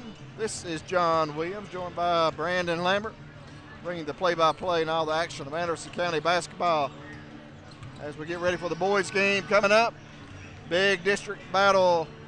Brandon, both teams, like the girls, undefeated, coming in here to district play. Scott 2-0 in the district. Anderson County 1-0. So great environment here as Coach Jeffers returns home. Yeah, he always loves coming back here home, but he knows it's just another game day. He's a Maverick, and we always love that he's part of us. But I know he has a soft spot at home, here at home, with him spending 6 years at the head program before coming over here to Anderson County and taking this program to back-to-back district championships. And this year it's no different. And this year it's no different. It's the toughest matchup I think Anderson County's gonna have all. It's the toughest matchup I think Anderson County's gonna have all season long with this Highlander squad this year. Yeah, tell us a little bit about the history of these two schools. Brandon, I know both in the same district here for the last 3 or 4 years, and just tell us a little bit about some of the games. Well, we talked about it during the girls contest earlier. The boys winning the first contest back on December the 12th, 74-65, and then of course back on January the 29th of last season, when the boys won 73-38. But we got to talk about what happened last year in the district semifinals right here. That contest, Anderson County won that one 56-55. Someone may say there was a lot of controversy in the finish of that contest. As before we get into tonight's contest here. Right now we're joined by the head coach of the Anderson County Lady Mavericks, Mitch Couples. And Coach Couples, thank you for joining us here. We've got a little bit of time here for the boys contest, but your team fought hard tonight, and a great environment, big district battle here, tough place to play, but your girls battled all night long, just came up a little short. Yeah, first quarter and third quarter really hurt us. I don't know the breakdown of the scoring on both of them, but yeah, I mean, we got down 9-2 and had a bunch of missed easies early, silly turnovers, really, and also didn't take advantage of some fast break opportunities. I thought we had a chance to attack and get a 2-on-1, and we pulled the ball out, and then we didn't execute offense. And then the third quarter came out and spotted them a quick run. I think it was 22-19 at halftime, and they made a run. Next thing you know, they're up 28-22 on us. So it was 9-0 run right off the bat. So we just didn't come ready to play first quarter and third quarter. So I guess that's on me because I didn't have them ready to go. Well, a couple of your players had outstanding games. Individually, Macy Bassford led you with 17 points. She sort of carried y'all in the first half, and then Bethany Lau picked it up there in the second half, had 3 big threes as y'all got down about 8 points and was able to get it within a basket. So, yeah, you know, just really stellar play by those two athletes, I thought. Yeah, when you get down late to Scott County, they put the ball in Morrow's hand, and it's hard to really get it out of her hand, and she's hard to guard. But Shelby did a great job on her. I don't know what she ended up having, Morrow, but we did a pretty good job on her, I think, most of the night. But we had just the game was so close and every possession mattered so much. We just had some bad possessions offensively, bad possessions defensively, and just kind of shot ourselves in the foot a little bit. And then, but we did, like you said, we did a great job coming back and getting a chance to win it, and a chance to tie it. We had a great look from 3, had the ball down 2, and took the time of a quick shot, but can't dig a hole in the first quarter, and can't dig a hole in the third quarter. Not here anyway. This is a tough place to play. I know it's a special place for you here. As I know you picked up your first win as a head coach of Lady Mavericks here about 4 years ago, I believe. Yeah, we actually won that game 39-35, so we've always had trouble scoring here. The most points we ever scored was actually the district championship last year. We scored 50, I think 6 or 7 or 8 or something like that. But yeah, you know, we're getting better. We did some stuff tonight that we hadn't been doing good. So defensively, I think after that 9-2 run, we were really good defensively after that. And really, the rest of the game, their big run in the third quarter was just bad turnovers led to their points. So I know you got the Christmas tournament coming up here Thursday and Friday and Saturday. Talk a little bit about that. Yeah, Hammers Christmas Classic. Thanks to Hammers for sponsoring it. Of course, 5 Stars involved, and there's 3 locations all over Knoxville. So it's a really big tournament. We're just the host site, one of the 3 host sites, and Hammers is sponsoring it for all of it. So we appreciate all that. But yeah, we got Concord Christian on Thursday, and then if we win, we play the winner of Clark Range Halls, or we win or loser of that game. So based on what we do, so good challenge for us. Clark Range is a really good team, being our bracket. So I'd love to have the challenge to play them on Friday. So I know the boys' game started. I know y'all need to go, but thank you guys. Appreciate it. Well, thank you, Coach Couples, for joining us, and we'll see you on Thursday. All right, thank you. Boys game just now getting underway here. Trent Strickland with the opening bucket, and the Mavericks lead 2-0. Travel violation right off the bat. Starting lineup for the Mavericks goes like this. It is Nelson, Lawson, Strickland, Craig, and Dake. For the Highlanders, it is Morgan, Washam, Lloyd, Goodman, and Lau. Nelson for 3 on the wing. Swish! Ethan Nelson. Good start for the Mavericks. Great start for the Mavericks. Of course, the Mavericks we talked about, led by head coach Jordan Shepers, his 3rd year at the helm, assisted by Jordan Shipley and Tony Lambert. Head coach for the Highlanders in his 3rd year, Rusty Yaden, assisted by Stevie Yaden and Derek Boshears. The Mavericks lead 5-0 here at Scott. Big district battle. Here's Goodman. We remember him. He can shoot the basketball. He's going to be blocked. He's more of a 3-point specialist. That time he tried to drive, and Brandon Dake with the block shot. Ready for that one right there. Landon Goodman, you talked about it there, John. Shot usually 1-3 a contest between these 2 squads as Wyatt Lloyd over to the bucket. And Scott has opened up the scoring for them, 5-2. Scott looks to be in a man-to-man. Lawson up top, open 3, no good. Rebound, Strickland. As the Mavericks back it back out. Ethan Nelson spots an opening shot on the rim, would not go. Jacob Lau with the rebound, and 3-pointer from Morgan, no good. Rebound by Trent Strickland. There's Lawson. As we'd like to thank Coach Couples coming up and joining us here before the game. He needed to get back home here in a little bit, so appreciate him joining us. Dake for 3, swish. Kaboom! Brandon Dake on that bucket, 8-2 on the Mavericks, firing on all cylinders. 2 threes here early, 8-2, as Brandon said. Here's Dake guarding Goodman. Pull up off the glass, no good. Rebound, Hayden Craig. Dake another 3. Off the front iron, no good. Rebound picked up by Isaiah Washam. Remember him a year ago. Goodman fakes out Craig, goes for the 3. We talked about it. That's no good. Rebound, Craig. Craig drives, goes to Dake, open to the bucket, count it, and 1. Brandon Dake to the free throw line. 10-2. And the foul going to be on Jagan Morgan, a junior. That's going to be his first. Scott's first on the first quarter.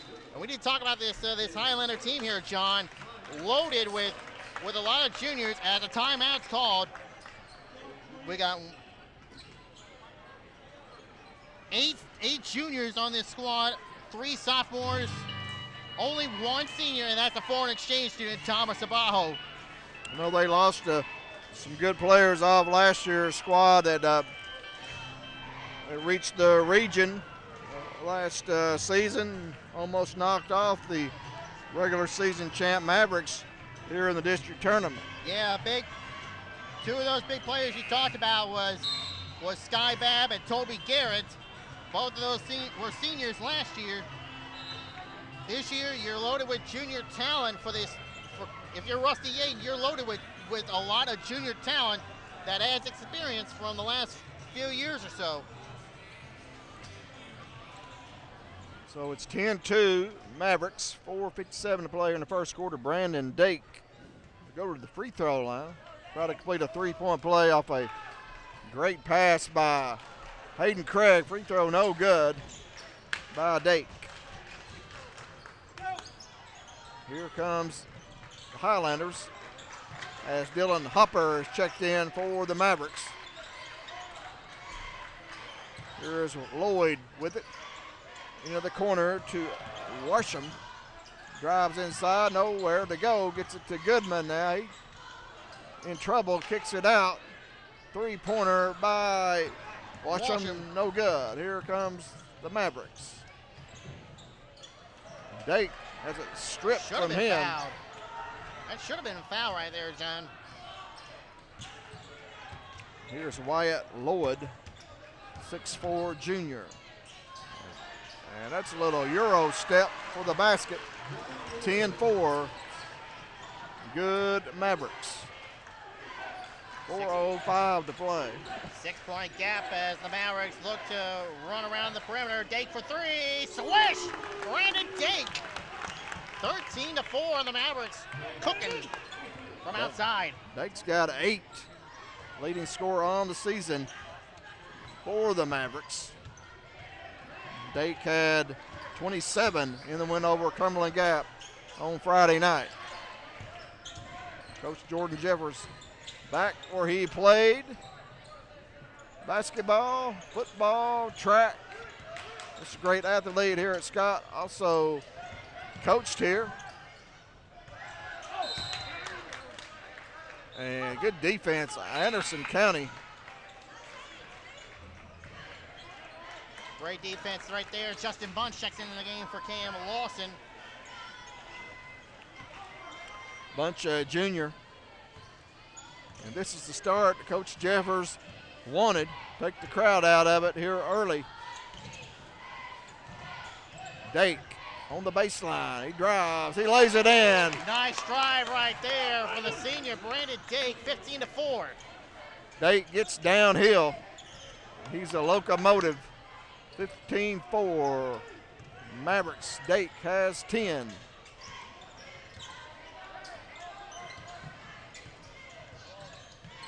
Long drive from Morgan, no good, but he's going to be fouled in the act of shooting. 2 free throws coming up for the junior, Jagan Morgan.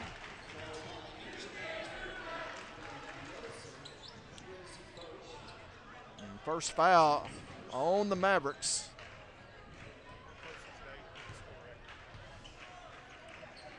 Here's Morgan. Free throw is short. Misses everything. 15-4 is the score. Mavericks on top early. Big crowd here for the Mavericks. Good fan support as Morgan misses them both. Hopper will drive. Kick to Craig for 3. Good! Oh, Hayden Craig pops threes like he's all over the place. The Mavericks continue to fire on all cylinders. Mavericks coming out hot. Shot short by Lloyd. Lawson up ahead to Dake. Takes it strong. He was pushed from behind. No whistle, but the ball will stay with Anderson County.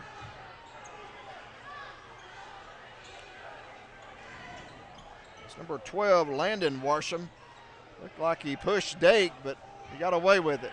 Lawson inbounds to Craig. Craig. Scott, man-to-man Dake. Craig lays it in. What a move. Craig, 20-4. What a start for the Mavericks. Rusty Ying going to call timeout. A full timeout with 2:02 remaining in the first.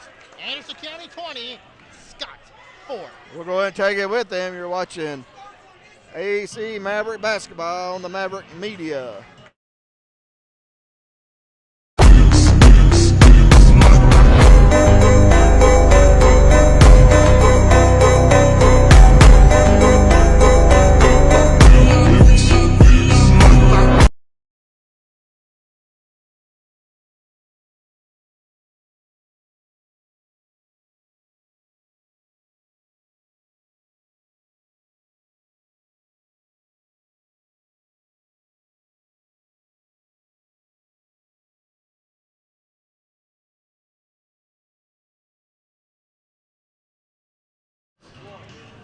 Welcome back into Scott High School as Anderson County leads Scott 20-4, 2:02 to play here in the first quarter as Brandon Dake has come out on fire.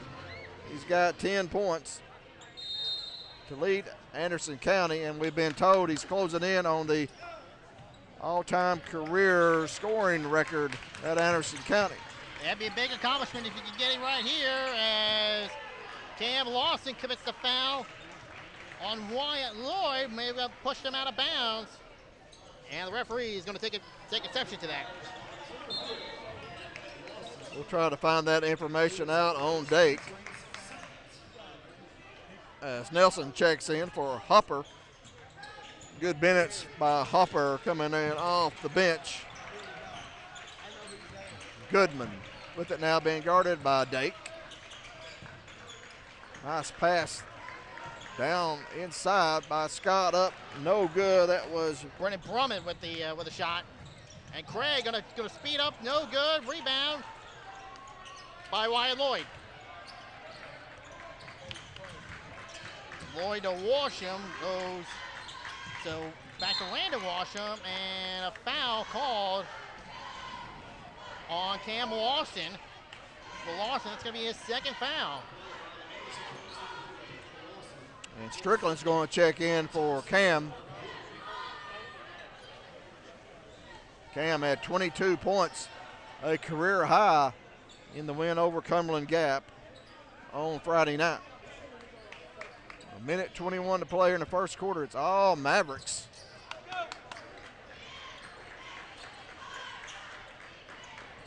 Mavericks coming to play here tonight in a big district battle. Scott coming in on the record of 9-3. And there's a three, rattles in and out by Lloyd. Up ahead, Strickland to Dake. Dake scores to the basket. Count it, and one. Brandon Dake to the line with an and one opportunity. And Dake's got the eye of the tiger here tonight. He is going strong to the basket and hitting threes, and you can tell he's really fired up for this game here tonight. Yeah, he's really fired up in this contest here. Checking in for the Highlanders, number 1, Jagan Morgan, number 35, Logan Phillips, and number 24, Jacob Lau.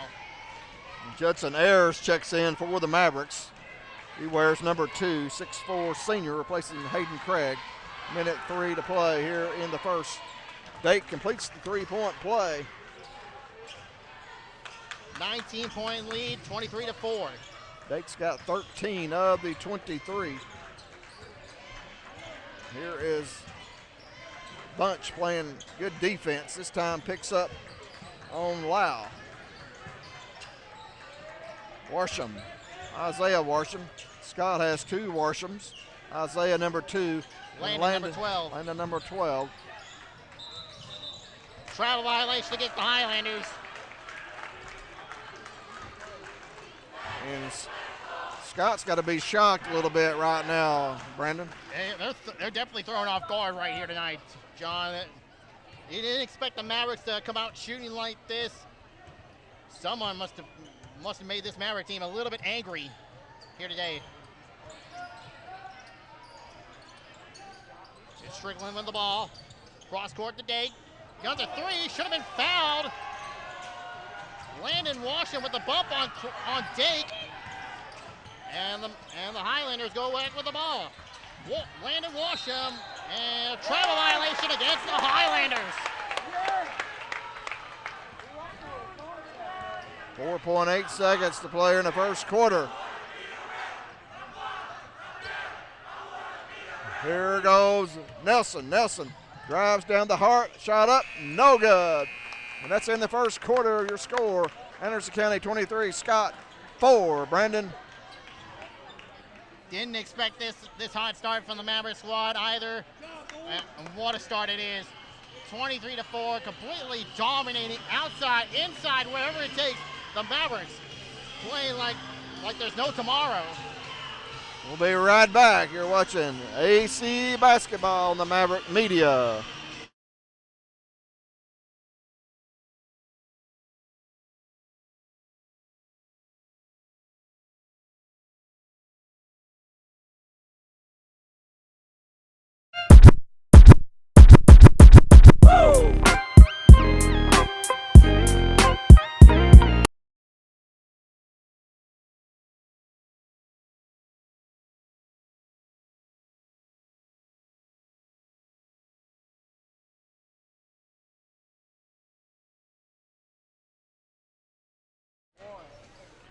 We're back live here at Scott High as Ty Murphy brings us back in. 23-4 Mavericks. Impressive first quarter, Brandon. A real impressive first quarter, shooting out the lights of Highlander Gym. The Mavericks off to a rocket ship of a launch. Lloyd shot up, no good. Rebound, Hayden Craig. Here's Strickland now to Bunch. Justin Bunch, diagonal pass. Craig, Nelson, 3, good. Another 3. The Mavericks working that outside perimeter to their advantage. That's 5 threes for AC here in the first half. Had 14 threes in the win over Cumberland Gap. It seems like Coach Shepard is taking the three-point shooting at his advantage during this few weeks of practice. Nelson, another 3, no good. Rebound, Morgan. And he's going to be fouled from behind. Have to credit Judson Ayers with that steal moments ago, led to that missed 3 by Nelson. As Dylan Hopper, he wears number 12, checks in for Justin Bunch. Anderson County 26, Scott 4. Scott coming in 2-0 in the district. Wins over Cumberland Gap and Union County. Anderson County 1-0 with a victory over Cumberland Gap, 82-39 on Friday night.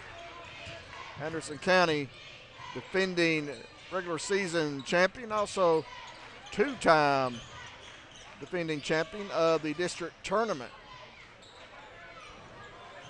Hopper, Ayers, Craig, Nelson, and Strickland on the floor. Goodman for 3. It's good. You talked about it right there, John. Landon Goodman, the three-point man of Scott High School. That's their first 3 of the night, really. They're really struggling from the field. All right, pass. Nice pass, real nice pass. And Ethan Nelson credits at that one. 21-point game, 28-7. I believe that was Craig with that assist. Lloyd misses. Ooh. And Craig and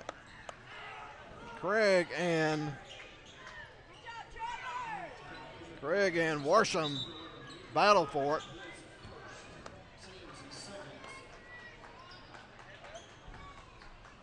You got some info, Brandon? He just wanted to know the turnovers.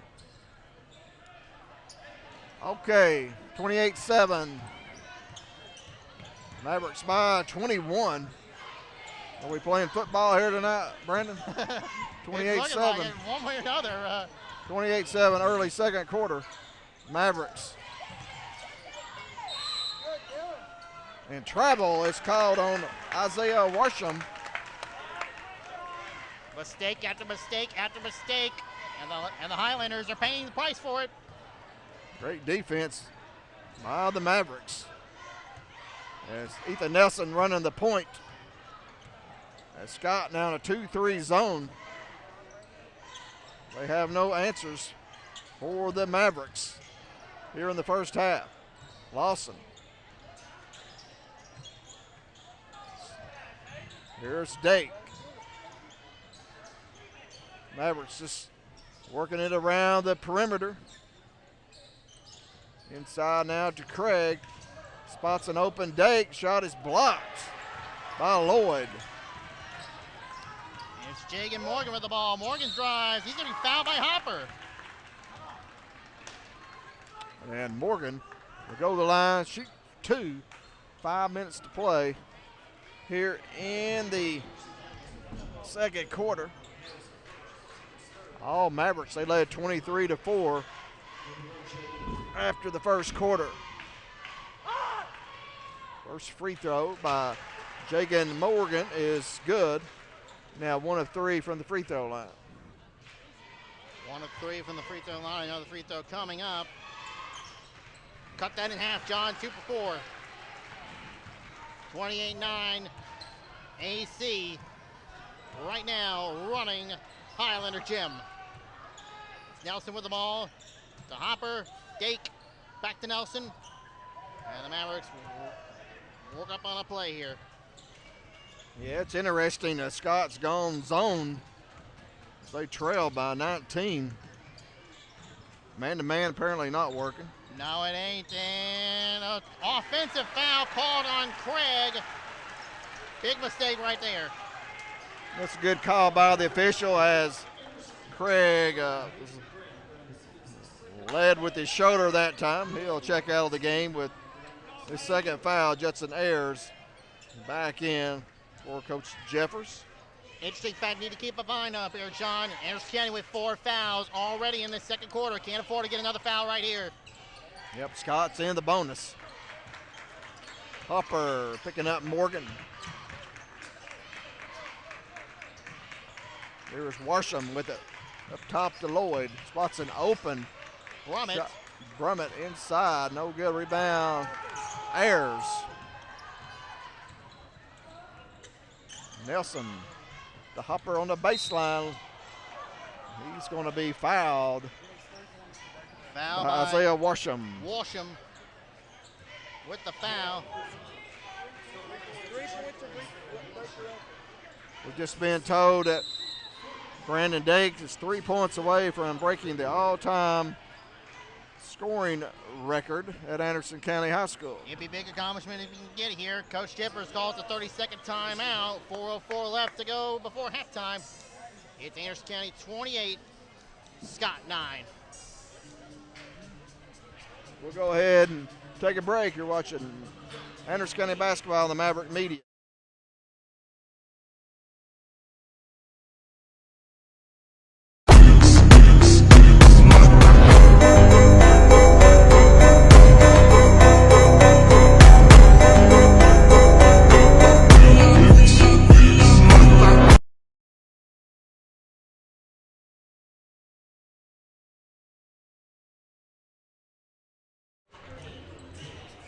Welcome back in. Thank you, Tabo.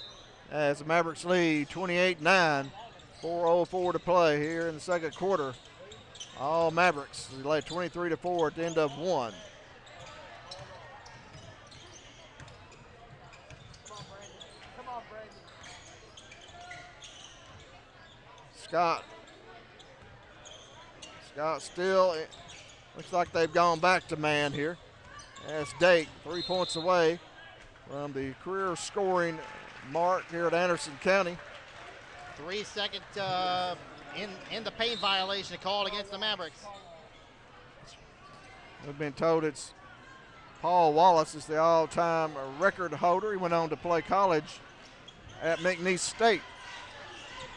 McNeese State, the school of one product, Joe Dumars of the Detroit Pistons, who won 2 championships during the bad boy era. Of course, Paul Wallace played back in the 80s. Missed shot, no good. Rebound, Nelson to Strickland. Left wing, Hopper. Hopper drives. Nice dish to Ayers on the baseline. Shot short, gets it back and scores. Nice rebound right there. Jody Ayers finding that rebound, getting it back, and Anderson County running the show. 3 minutes to play here in the second. Mavericks 30, Scott 9. Mavericks looking to go 2-0 in the district before Christmas. Scott already 2-0. This would be a big win for Anderson County here on the road.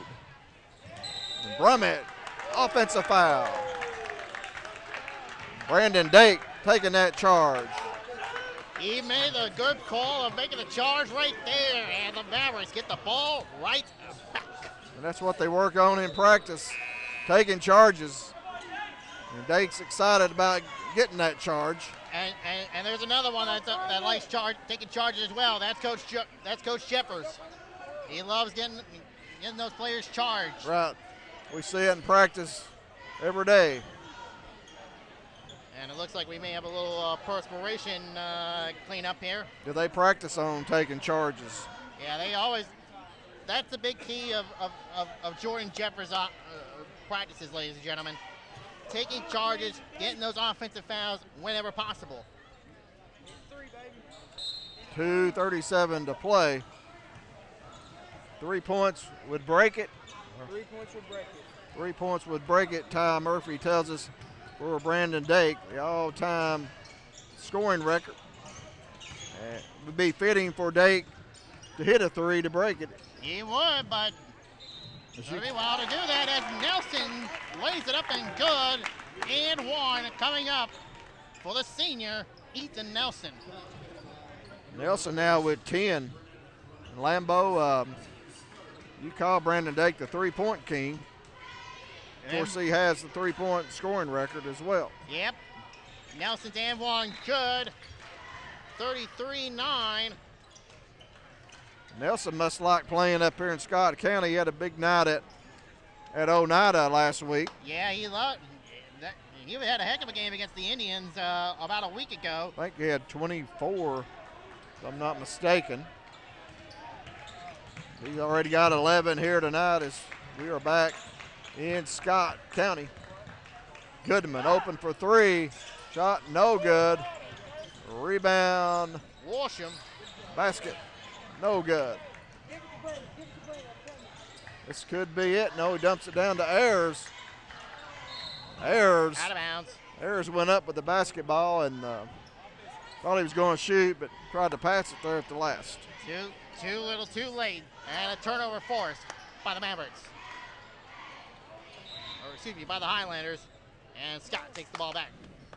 Now in the game for the Highlanders, number 12, Landon Walsham, going in for Landon Goodman. 33-9 Mavericks, minute 50 to play for halftime. Higgs also checked in, gets the ball out of bounds. Still remains Highlander ball. Landon Walsham will inbound the ball. Got to get it in for 5 seconds. Does. Goes to his brother, Isaiah. Gavin Higgs on the floor for the Mavericks. Where's number 0? Jagan Morgan with the ball. Gets a screen from Phillips. Goes to Lloyd. Lloyd from the cherry stripe puts it up. Off the front iron. No good. Rebound. Ethan Nelson. Nelson with the ball. Crosses, goes, fires up and good. Ethan Nelson makes it 35-9. Anderson County. Great head fake by Nelson to get to the basket. 35-9 as Brandon says. Minute 5 to play here before halftime. Scott fans are in shock. Maverick fans clapping on their feet.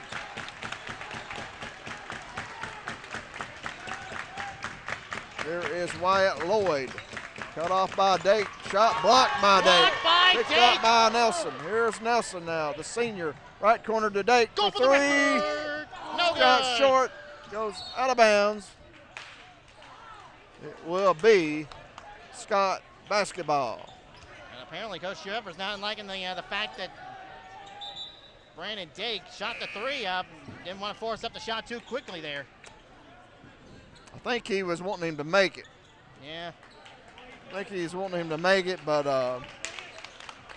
you know, that's okay.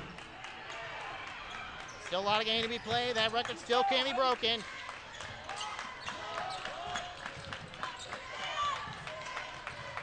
But you may be right. He might not have liked that shot. Back off the back, top of the backboard. Turnover, Maverick ball. 28 seconds to play here in the first half. Justin Bunch gets it to Dake. Dake will drive. Shot no good. He is fouled. He'll go to the free throw line and shoot two. 2 free throws.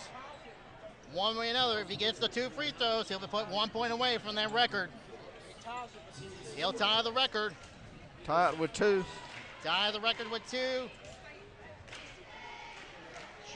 Or at least a 3 or a 2 would break it the next time he goes to the line. Record held by Paul Wallace.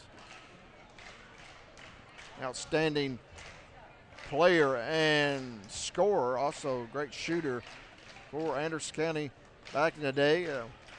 Played college ball at McNeese State.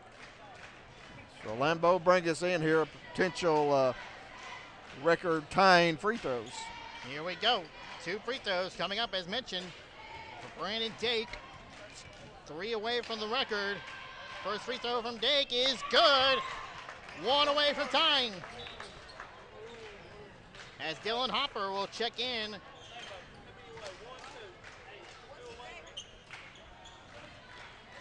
This would tie it. This would tie it if he makes it. Second free throw is good. The record is tied. One more bucket will break it for Brandon Dake. And the Mavericks lead 37-9, 8 seconds. 5 seconds. Goodman try to get it to Worsham, stolen by Dake. And that is the end of the first half with your score. Anderson County Mavericks 37, the Scott Highlanders 9. Brandon, your thoughts on this first half performance by the Mavericks? Completely dominant right now, John. This Maverick team came out to play like nobody's business right now. This has been a strong first half of basketball for the Mavericks. Certainly has. And we'll go ahead and take a break and tally up the numbers here at halftime. Your score once again, Anderson County 37, Scott 9. You're watching AC Basketball on the Maverick Media.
right, welcome back in.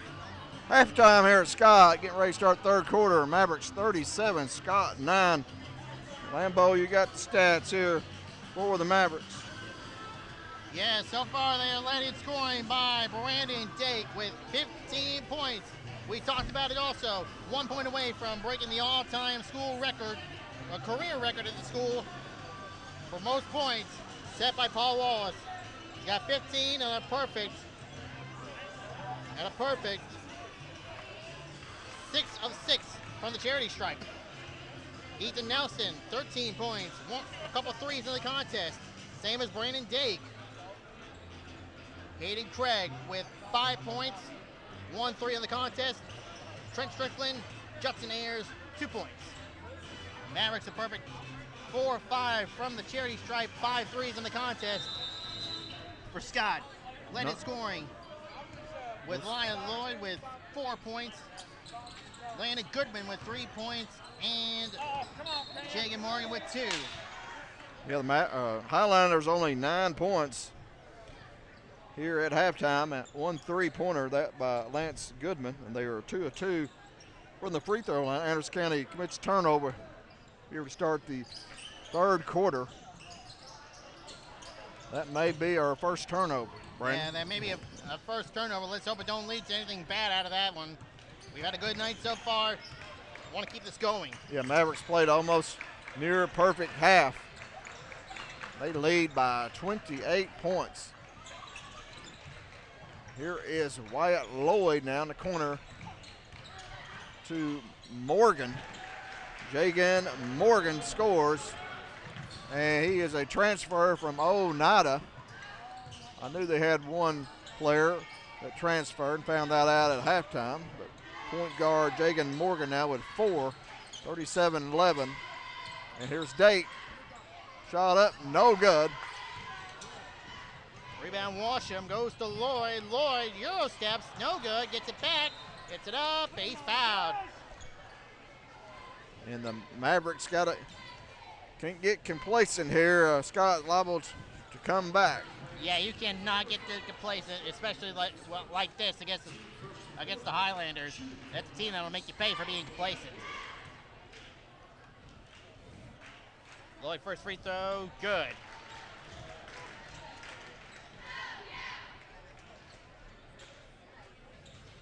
Lloyd, have another free throw. And that one's no good. It's Craig with the ball. Cross court to Dake. Nelson for 3. Swish! Ethan Nelson. Ethan Nelson's on fire. And Coach Jever is going to call a full timeout. Anderson County 40, Scott 12. We'll take it with him. Be right back watching AC basketball on the Maverick Media.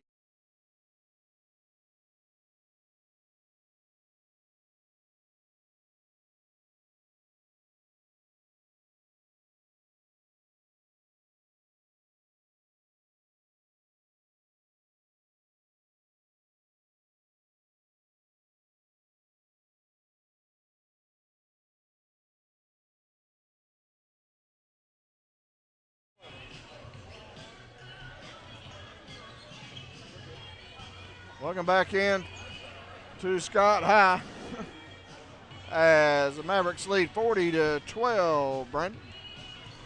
The domination continues to go on, but you can't let those Highlanders answer any saloons that may open. Washam with the ball, goes to Lloyd, and the Highlanders run him out. Lloyd, shot up, no good. Rebound, Dake goes to Lawson, nearly turned it over. And pass was going to Dake, stolen away by Washam. Goodman drives, blocked! Big block by Hayden Craig. Ethan Nelson with the ball. To Strickland. Craig under the bucket, no good, gets it back, gets it up again, no good. Rebound, Wyatt Lloyd. All right. Mavericks, couple of shots there, wouldn't go. He was on fire in the first half. Here is Wyatt Lloyd. Morgan. Shot, misses everything. Here's Strickland to Dake. This could be the basket. He lays it up and There's in. the record. You got history, Maverick fans. Brandon Dake goes into the history books. Congratulations, Brandon Dake. That's point 1,326 as he breaks the all-time scoring record at Anderson County, held by Paul Wallace. Basket on the other end by Scott. As Lawson misses inside, gets it to Dake for three in the corner. Swish! Oh, he don't continue to make that record unbreakable for that one, John. Three-pointer, 45-14. Make way for another nameplate on the all-time record wall at Anderson County High School. As Warsham scores again inside, back-to-back baskets by Isaiah Warsham. 45-16 Mavericks. 4:45 to play. Nelson, baseline, Dake. Up top now to Lawson. His three, it's good. Cam Lawson, three-pointer off the top of the key, 48-16. What a show this Maverick team's putting on here tonight, John. And I believe that's the first shot by Lawson tonight. And here is Dake for three. It's front iron, no good. Nelson tracks it down. Lawson again for three, swish. Cam Lawson, another three, and Coach Yaden gonna call timeout. 51-16, Anderson County. Full timeout, we'll take it with them. You're watching AC Basketball on the Maverick Media.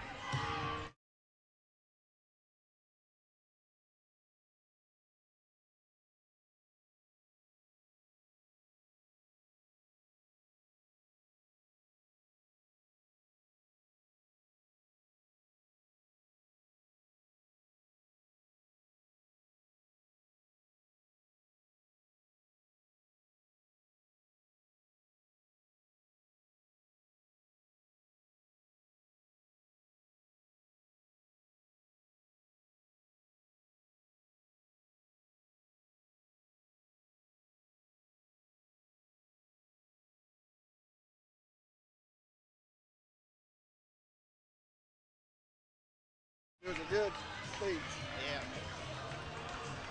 All right, welcome back in. Thank you, Daniel Collins, bringing us in as it's all Mavericks here, Brandon. 51-16. Yeah, well, Coach Jordan Jeffers, we talked about it, getting his guys all together, rallying this community behind them, showing that we're not just a football school in general, ladies and gentlemen. We are every kind of school that could represent. As checking in for the first time is Tomas Abrajo. That's a foreign exchange student, ladies and gentlemen, and he just scored for Scott. Coach Yaden has benched his starters, took all five out.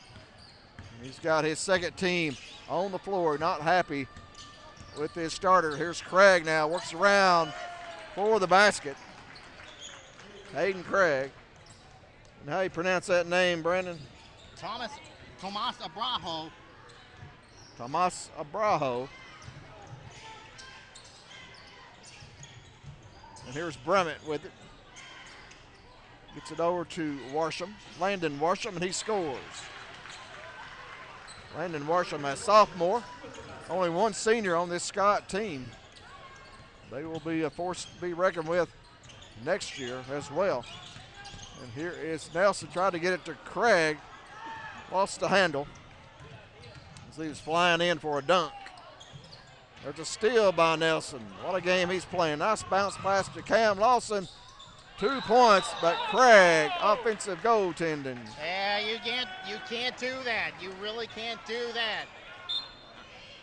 I believe that would have gone in anyway. It would have, but sometimes that basketball can take a real bounce like that. You can't, but again, you cannot do that. 53-20, 2:45 to play here in the third quarter. Almost a steal by Craig.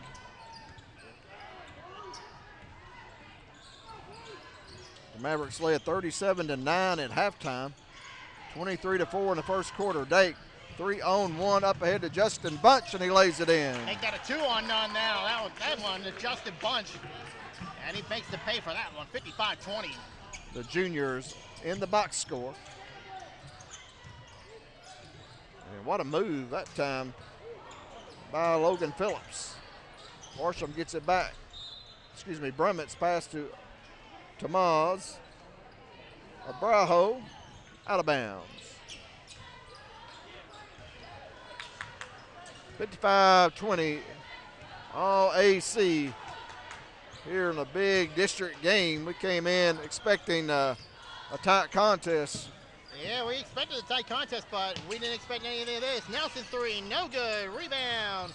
Hopper, his blocked by Abrajo, and a foul called on the senior, Tomas Abrajo.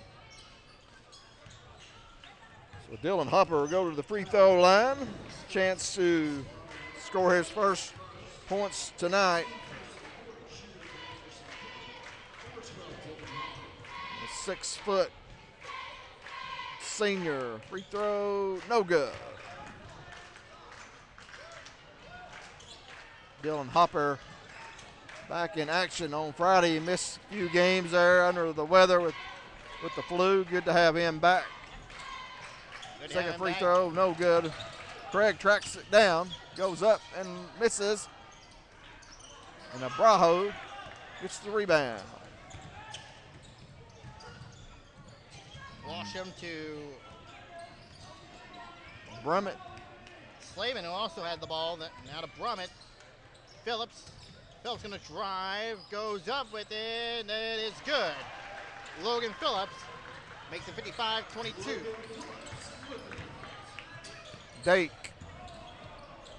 Left wing, Hopper, left corner, Nelson, swish. Ethan Nelson cooking threes like you're having eggs and bacon for breakfast. 58-22.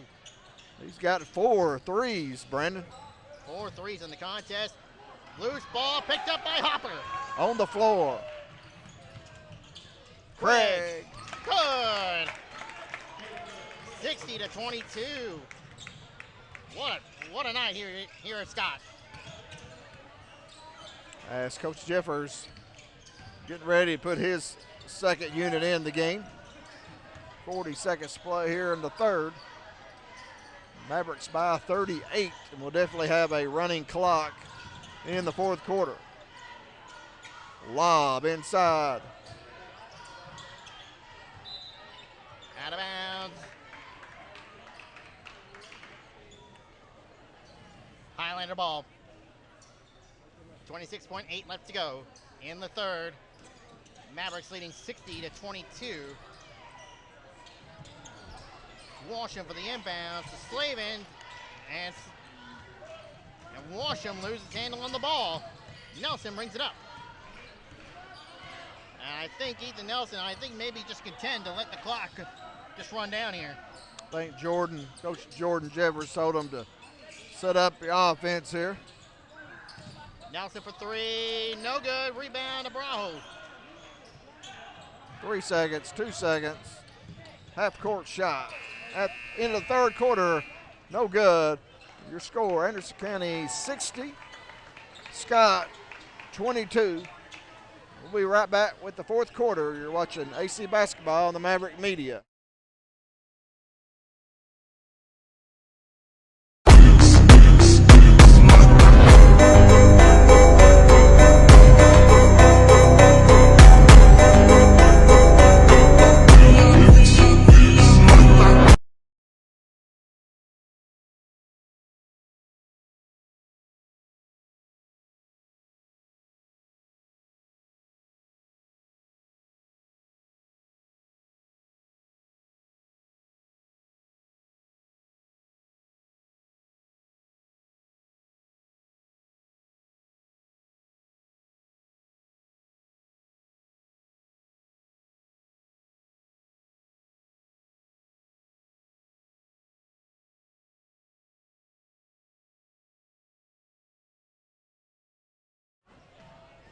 Fourth quarter action getting underway here at Highlander Gym. The Mavericks running this one 60-22. And maybe a running clock here for this one as the fourth gets underway. So Mavericks have 5 new players on the court. Shot up. No good. Rebound Ayers as Landry Sharp into the game. There he is, number 14. Also number 0, Gavin Higgs. Number 21, Kaiser Stout. And number 22, Ethan Dorton. And it will be Scott basketball.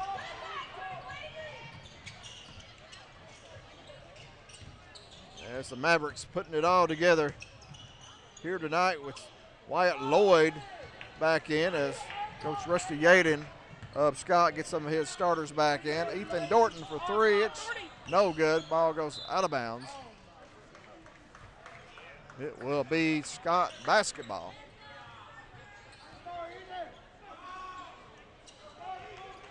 As the Mavericks are going to pick up their second win on the season in the district, improved to 2-0. And I think that would give them command of the district standings right there. Because last time we checked, well, depending on how Clinton and Union County are going right now, it would put like a 3, like Anderson County and Clinton right now at the top of the top 2 teams in the district. And Goodman's shot is no good. Yeah, Clinton coming in tonight 1-0. They defeated Gibbs on Saturday night, and they were at Union County tonight. So the Mavericks could be the only undefeated team in the district, depending on the Union County Clinton score. And Lance Goodman at the line. Free throw, no good.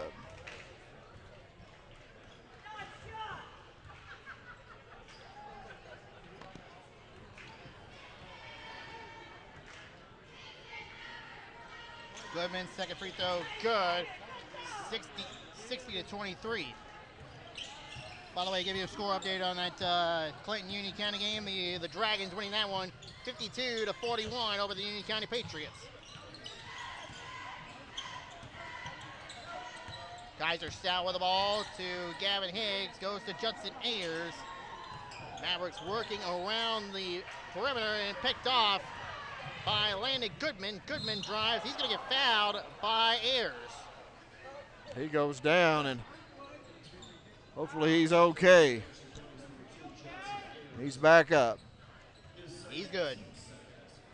Landon Goodman, really good shooter for the Highlanders. He's just a junior. He'll go line for 2 free throws as the clock is running. 4:43 and counting. Goodman's free throw is good. Full platoon swap for Scott as Rusty Yaden empties his JV. Goodman. Second free throw, no good. Rebound Ayers gets to Gavin Higgs.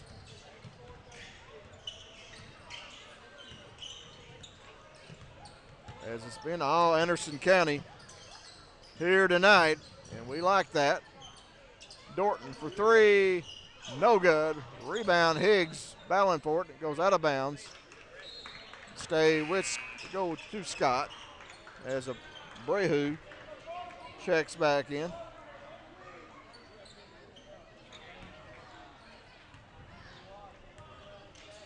Mavericks be back in action Thursday, Brandon. Thursday to start the Hammers Hardwood Classic presented by 5starpreps.com, as the Mavericks will open up their portion of the bracket against the McMahon County Cherokees in the first round. That should be a really good game. Another test for the Mavericks. McMahon County, I believe you looked them up. What was their record, Brandon? 6-4, I think you had them at. Yeah, I think 6-4 on the year. A real tough test for this Maverick team. Ayers drives inside. Got a jump ball. He'll Maverick basketball. Stay with AC. And we also need to point this out. We've been told about this by Daniel Collins about it. Folks, we're probably going to be doing only the Thursday games. We'll probably give you updates for Friday and Saturday's contest, depending on how they goes. But all in all, we're only doing broadcasting the Thursday games for the boys and the girls. No games Friday and Saturday, but we will try to provide you with updates throughout the weekend. All right, we apologize for that, but it's the holiday season, and everybody else is getting prepped for Christmas. Right, we have Christmas coming up, so a lot of traveling going on, and so we'll be back though on Thursday night to bring you the first round of the tournament, boys and girls, as the girls will play Concord Christian up at the 5:30 tip. Yeah, 5:30 tip off for the for the Lady Mavericks and Concord Christian in their first round matchup in the Amherst Hardwood Classic on the girls bracket.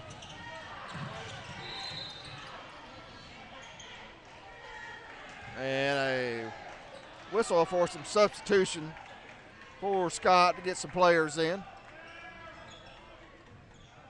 As the clock will continue to run. 60-23. What an impressive win for Anderson County here tonight. That just shows you right there, John. If you want to win the district, if you want to keep winning in the district, you're going to have to take it from Anderson County. Inside shot by Abrejo is no good. And a basket by number 5. I do not have him listed on my roster. Anyway, 60-25 is our score. I think they short-changed him a point. There it is. Ayers for 3, air balls it. Dorton keeps it alive, goes to Higgs. Landry Sharp to Dorton. Dorton's gonna pop the 3, no good. Rebound by number 4, don't know who that is either. Well, Rusty Yaden's emptying the bench deep. Real deep, going so far deep into his JV. Shot up, no good, rebound, Judson Ayers. 25 seconds to play. And Higgs, Kevin Higgs with a basketball. Coach Jeffers said, let's play. Here's Kaiser Stout, to Landry Sharp. Sharp, a freshman, over to Higgs. Stolen. Logan Phillips. Phillips, shot up, no good. 3, 2, 1, count it. Logan Phillips. That's the ball game, folks. Final score, Anderson County 60, Scott 28. We'll go ahead and take a little break, figure up the numbers. Be right back. Also be joined by Maverick head coach Jordan Jeffers, so stick around. You're watching AC Basketball on the Maverick Media.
Welcome back into Scott High School. Anderson County victorious here tonight by the score of 60-28. And it was all Mavericks as they jumped out to a 23-4 lead after the first quarter. It was 37-9 at halftime. And the Mavericks up 62-22 going into the fourth quarter. And all Mavericks here tonight. 60-22 going into the fourth. But Anderson County now 2-0 on the season in the district and square their overall record at 5-5. Brandon puts them at the 500 mark for the first time this season. We'll go ahead and get the numbers run down here before we get Coach Jordan Jeffers up here. The Mavericks led in scoring tonight by Brandon Dake, finishing up with 20 points and the new all-time career record with most points for the Mavericks, shattering Paul Wallace's record. Dake, 3 threes on the contest, 3 of 4 from the charity stripe. Ethan Nelson with 19 points, 4 threes on the contest, 1 and 1 at the charity stripe. Next is Hayden Craig with 9 points, 1 3 on the contest. Cam Lawson with 6 points, 2 threes in the contest. Then you have Judson Ayers, Justin Bunch, and Trent Strickland finishing up with 2 points each. Scoring on the floor, but did not score any points for the Mavericks was Gavin Higgs, Dylan Hopper, Landry Sharp, and Ethan Dorton. For the Highlanders, led in scoring by 2 men, Wyatt Lloyd with 5 points, and also Landon Goodman with 5 points. Goodman was the only 3, I believe, in the contest for the Highlanders. Then you have 3 men with 4 points each, Jagan Morgan, Isaiah Washam, and Logan Phillips. Then you have Landon Washam and Tomas Abrajo with 2 points each. And a couple of players that we didn't have their numbers on their roster scored there in the fourth quarter for Scott as they see their record fall to 9-4 on the season. And their first district loss, they are 2-1 as they defeated Cumberland Gap and Union County last week. But they fall tonight to the Anderson County Mavericks as the Mavericks improved to 2-0 on the season in the district and 5-5 overall. And Brandon, what a performance by the Mavericks. It was pretty much lights out. This entire gym stunned, shocked, pretty much any word you could say was surprised or upset at the results of how your team did tonight. But you know, at the end of the day, this district, it's what it's all about in this district. If you want to win this district championship, you're going to have to take it from Anderson County. And the Mavericks proving that they are the team to beat in this district. Right now, they are currently tied with the Clinton Dragons. The Dragons won tonight over Union County at Union County 52-41. I believe that was the final. That's the Dragons won at Gibbs on Saturday night, so both their wins have come on the road, so that's impressive. Always big when you win on the road in the district. Yeah, especially over two of the toughest environments, I believe, in our district, Gibbs and Union County. Union County is always a tough place to play, and what about Gibbs? Ron Curley Court at Jerry H. Sharp Gymnasium. That's a tough environment also. Right, also have the top player in the district last year. However, it's tough to play here at Scott High, and Anderson County just took control early right off the bat and never looked back. Just hushed the crowd, took them out of the game. And at the end of the day, that's where reward pays off. Still waiting on head coach Jordan Jeffers to emerge from the boys' locker room. I know he's got to be thrilled about his team's performance tonight, John. Oh, certainly has to be pleased tonight as he comes back home to get a big win here at Scott High, where he graduated from and also played his high school career, a standout football player and track, and also played a little basketball. He says he wasn't very good at basketball, but we know he's a pretty good basketball coach. And Coach Jordan Jeffers joining us here. And Coach Jeffers, congratulations on the win. Appreciate it, guys. You have to be pleased with your team's performance here tonight. I'll be honest with you, I don't know if I've ever been more pleased. I mean, just to be honest, I mean, you hear me a lot of nights come up and I'm a little negative, right? I'm kind of Debbie Downer and I try to find all the negatives. We can still find some, but I'll be honest, I don't know. I've coached, this is my 12th year as a head coach, 11th year as a head coach, 11th or 12th year as a head coach, and I think 11th. And I would be hard pressed to find a night that I've been more proud of a basketball team, just from from an execution standpoint, and then from an effort and just a willingness to do what you're asked in a very good environment on the road against a team that's hot as a firecracker, right? I mean, Scott High has two of the best wins in our district this week or last week. Right, they beat Kingston here at home, who's state-ranked AA team. They were undefeated before they come in here, and they left with a loss. And then Union County, who played a sub-state game. We know Union County. Union County comes in here and they beat them Friday night at home. I mean, Scott High had two really good wins last week, and they've got really good players, and they're coached really well. Derek and Rusty do a great job, and just us from a willingness to fight and be connected and do what is asked. I'm serious. We've won district championships, and I don't know that I've been more proud. I mean, we scored 60 and won by what from a defensive standpoint, I've never coached a game where defensively we're as locked in as we were tonight. And I've told people this team has that. We have that ability. It's just do it. You got to do it. And I'll be honest, man, I couldn't be more proud. I wish it counted for more than it does. I wish that we didn't have to wash it tonight and move on to McMinn County tonight when we get in the car. But we'll enjoy it for a little bit and be just extremely proud of our guys. And Coach, I was privileged to be at practice yesterday. Your pre-speech before practice started I thought was really good. You talked about coming up here and playing hard and just not only playing but how you act up here. You'll be on full display up here, your team, how they, just their character, and I think the boys responded to that tonight and represented the school really well. Well, I hope so. And, we said that. We thought our program and our culture is on full display tonight, right? I mean, it's a big district game at Scott High. Obviously, there's eyes for, just because it's me and coming home, it just makes it a little weird. And because of the way our game ended, last year in the district tournament. I mean, controversially, Scott County's unhappy, and if I was on Scott County's end, I'd have been unhappy. But we find a way to snatch victory out of the jaws of defeat and win a semifinal game. And we knew we was going to have their full attention tonight, right? Yeah, they had a big crowd here. Great crowd, and we said the whole 2 days getting ready for Scott, gritty, not pretty. Hey, you can't come up here and play pretty. Pretty don't win. Pretty don't win in this gym. It don't win in most gyms. If you come up here and you're trying to be cool and you're trying to be big dog and cool daddy and play pretty basketball, they're going to smack you in the mouth and you're going to lose. But I thought we were first to the floor. We took charges. Man, I was just, from a toughness standpoint, I'll be honest, man. That's the team. I coach that team any night, and I take that team right there to any gym in the state, and I have a chance, I think, just because of how they defended and how they guarded.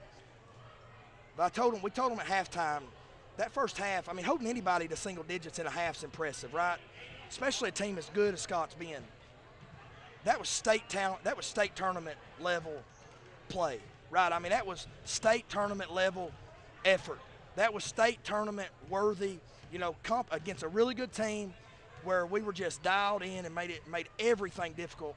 And I hope it's just a kind of a glimpse in the, I hope it's just not a one-hit wonder. I hope it's something, we can carry and that can kind of be who we are. Because we struggle to score it sometimes, right? And on the road especially, offense is sometimes hard. Defense travels, right? Defense always travels. You've got to be able to count on that defense. And tonight on the road, I thought our defense settled us. We made enough shots early to get them out of their zone. I thought once we got them out of the zone, I thought we'd have a better chance offensively to get some buckets. Coach, we got to talk about one player in particular, Brandon Dake. Tonight, breaking the school record, that career record that's set by Paul Wallace. Well, we think, right? We're not.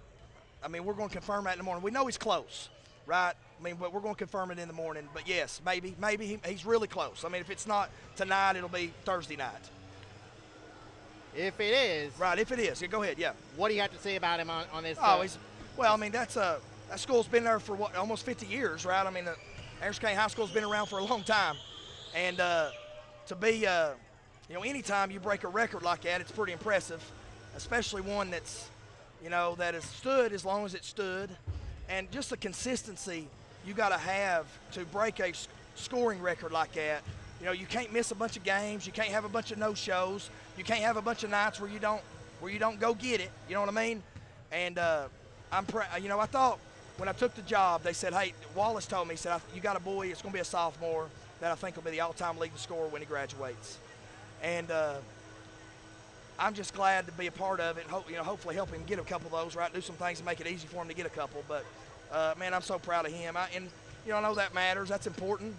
But I know more than anything, Dake's glad to come up here and get a win, right? To come up here and get a W. Absolutely. Now you focus into the Hammers Hardwood Classic presented by 5starpreps.com. As you mentioned, with the McMinn County Cherokees coming into town, y'all be having the late game on Thursday at 8 o'clock. That's a really tough opponent for you guys. What's going to be? You better dadgum believe it's a tough opponent. I mean, quick turnaround, buddy. You better get ready for them. I mean, they played in the state tournament 2 years ago. They are good. And, I told the boys in the locker room, I said, guys, it ain't your typical first game of a tournament, Christmas tournament, right, where it's kind of a ease your way in. If you're not ready to go, you're going to be on the loser's bracket, and you may stay on the loser's bracket throughout the tournament. So, I mean, we'll have to have a good day of prep tomorrow. And, we got finals and stuff the next 2 days, so guys will be, schedules will be a little off, so we'll have to handle our business, be mature, and, get ready for them because they're good. They're very good. McMinn County's very good. Well, Coach, I know you got a short trip home tonight. I know you're glad of that. Hey, man, I'll reach all home tonight. Exactly. I may already be in the bed by the time you get home.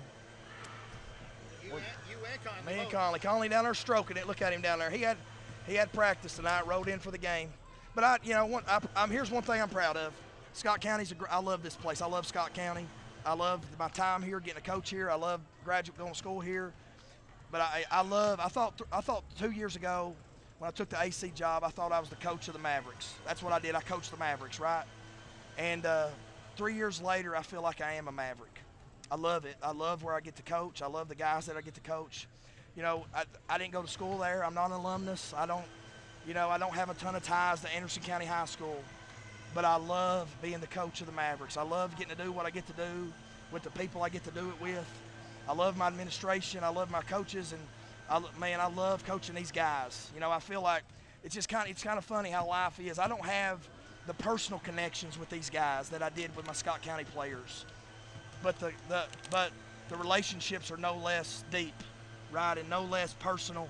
And I care about them. I care about them just as deeply, and I appreciate them. Their willingness to come up here tonight, and, in some ways defend their coach, right, and play as well as they played, and also getting a 2-0 in our district, right, to give us a chance to repeat. That's what we want to do, right? That's the goal, is to play for a district championship and win a regular season district championship. I know it's tough for you to come back here. I think it's getting a little bit easier. It seemed like, it's getting a little easier. The first year or so, the fans were on you a little bit. You saw signs in the stands and everything, but didn't see that tonight. And I thought Scott has a lot of respect for you, and I'm sure they do. So. I hope we left it better than we found it, and and I think Rusty and Derek do a great job, and I hope that they think that I did a good job, and whether I did or not, I tried to do a good job, and whether they think I did a great job or not is irrelevant, right? I mean, I tried and tried to do the best I can. I emptied my dadgum tank on this place, and I care about it. I love it. But I love being a Maverick, man. And what I was going to say is I appreciate our fans tonight. Man, we had a great crowd here. I mean, I'm telling you what, we had a great crowd. Lambeau sent the challenge out to take over the gym. I don't know if we took it over, but we had a pretty dadgum good crowd, and I'm proud of that. willingness to drive up 75 and give us a good atmosphere to play in and kind of combat the home court advantage. Yeah, even for the girls' game, it was packed. Yeah, I agree. That's, you know, their girls' team's good. Our girls' team's going to be fine. Cubs going to figure it out. That's a good battle. Our girls are going to be fine. Our girls are going to be fine. It's a good. Just come up here and be competitive is pretty good, in my opinion. All right, Coach. Thank you for.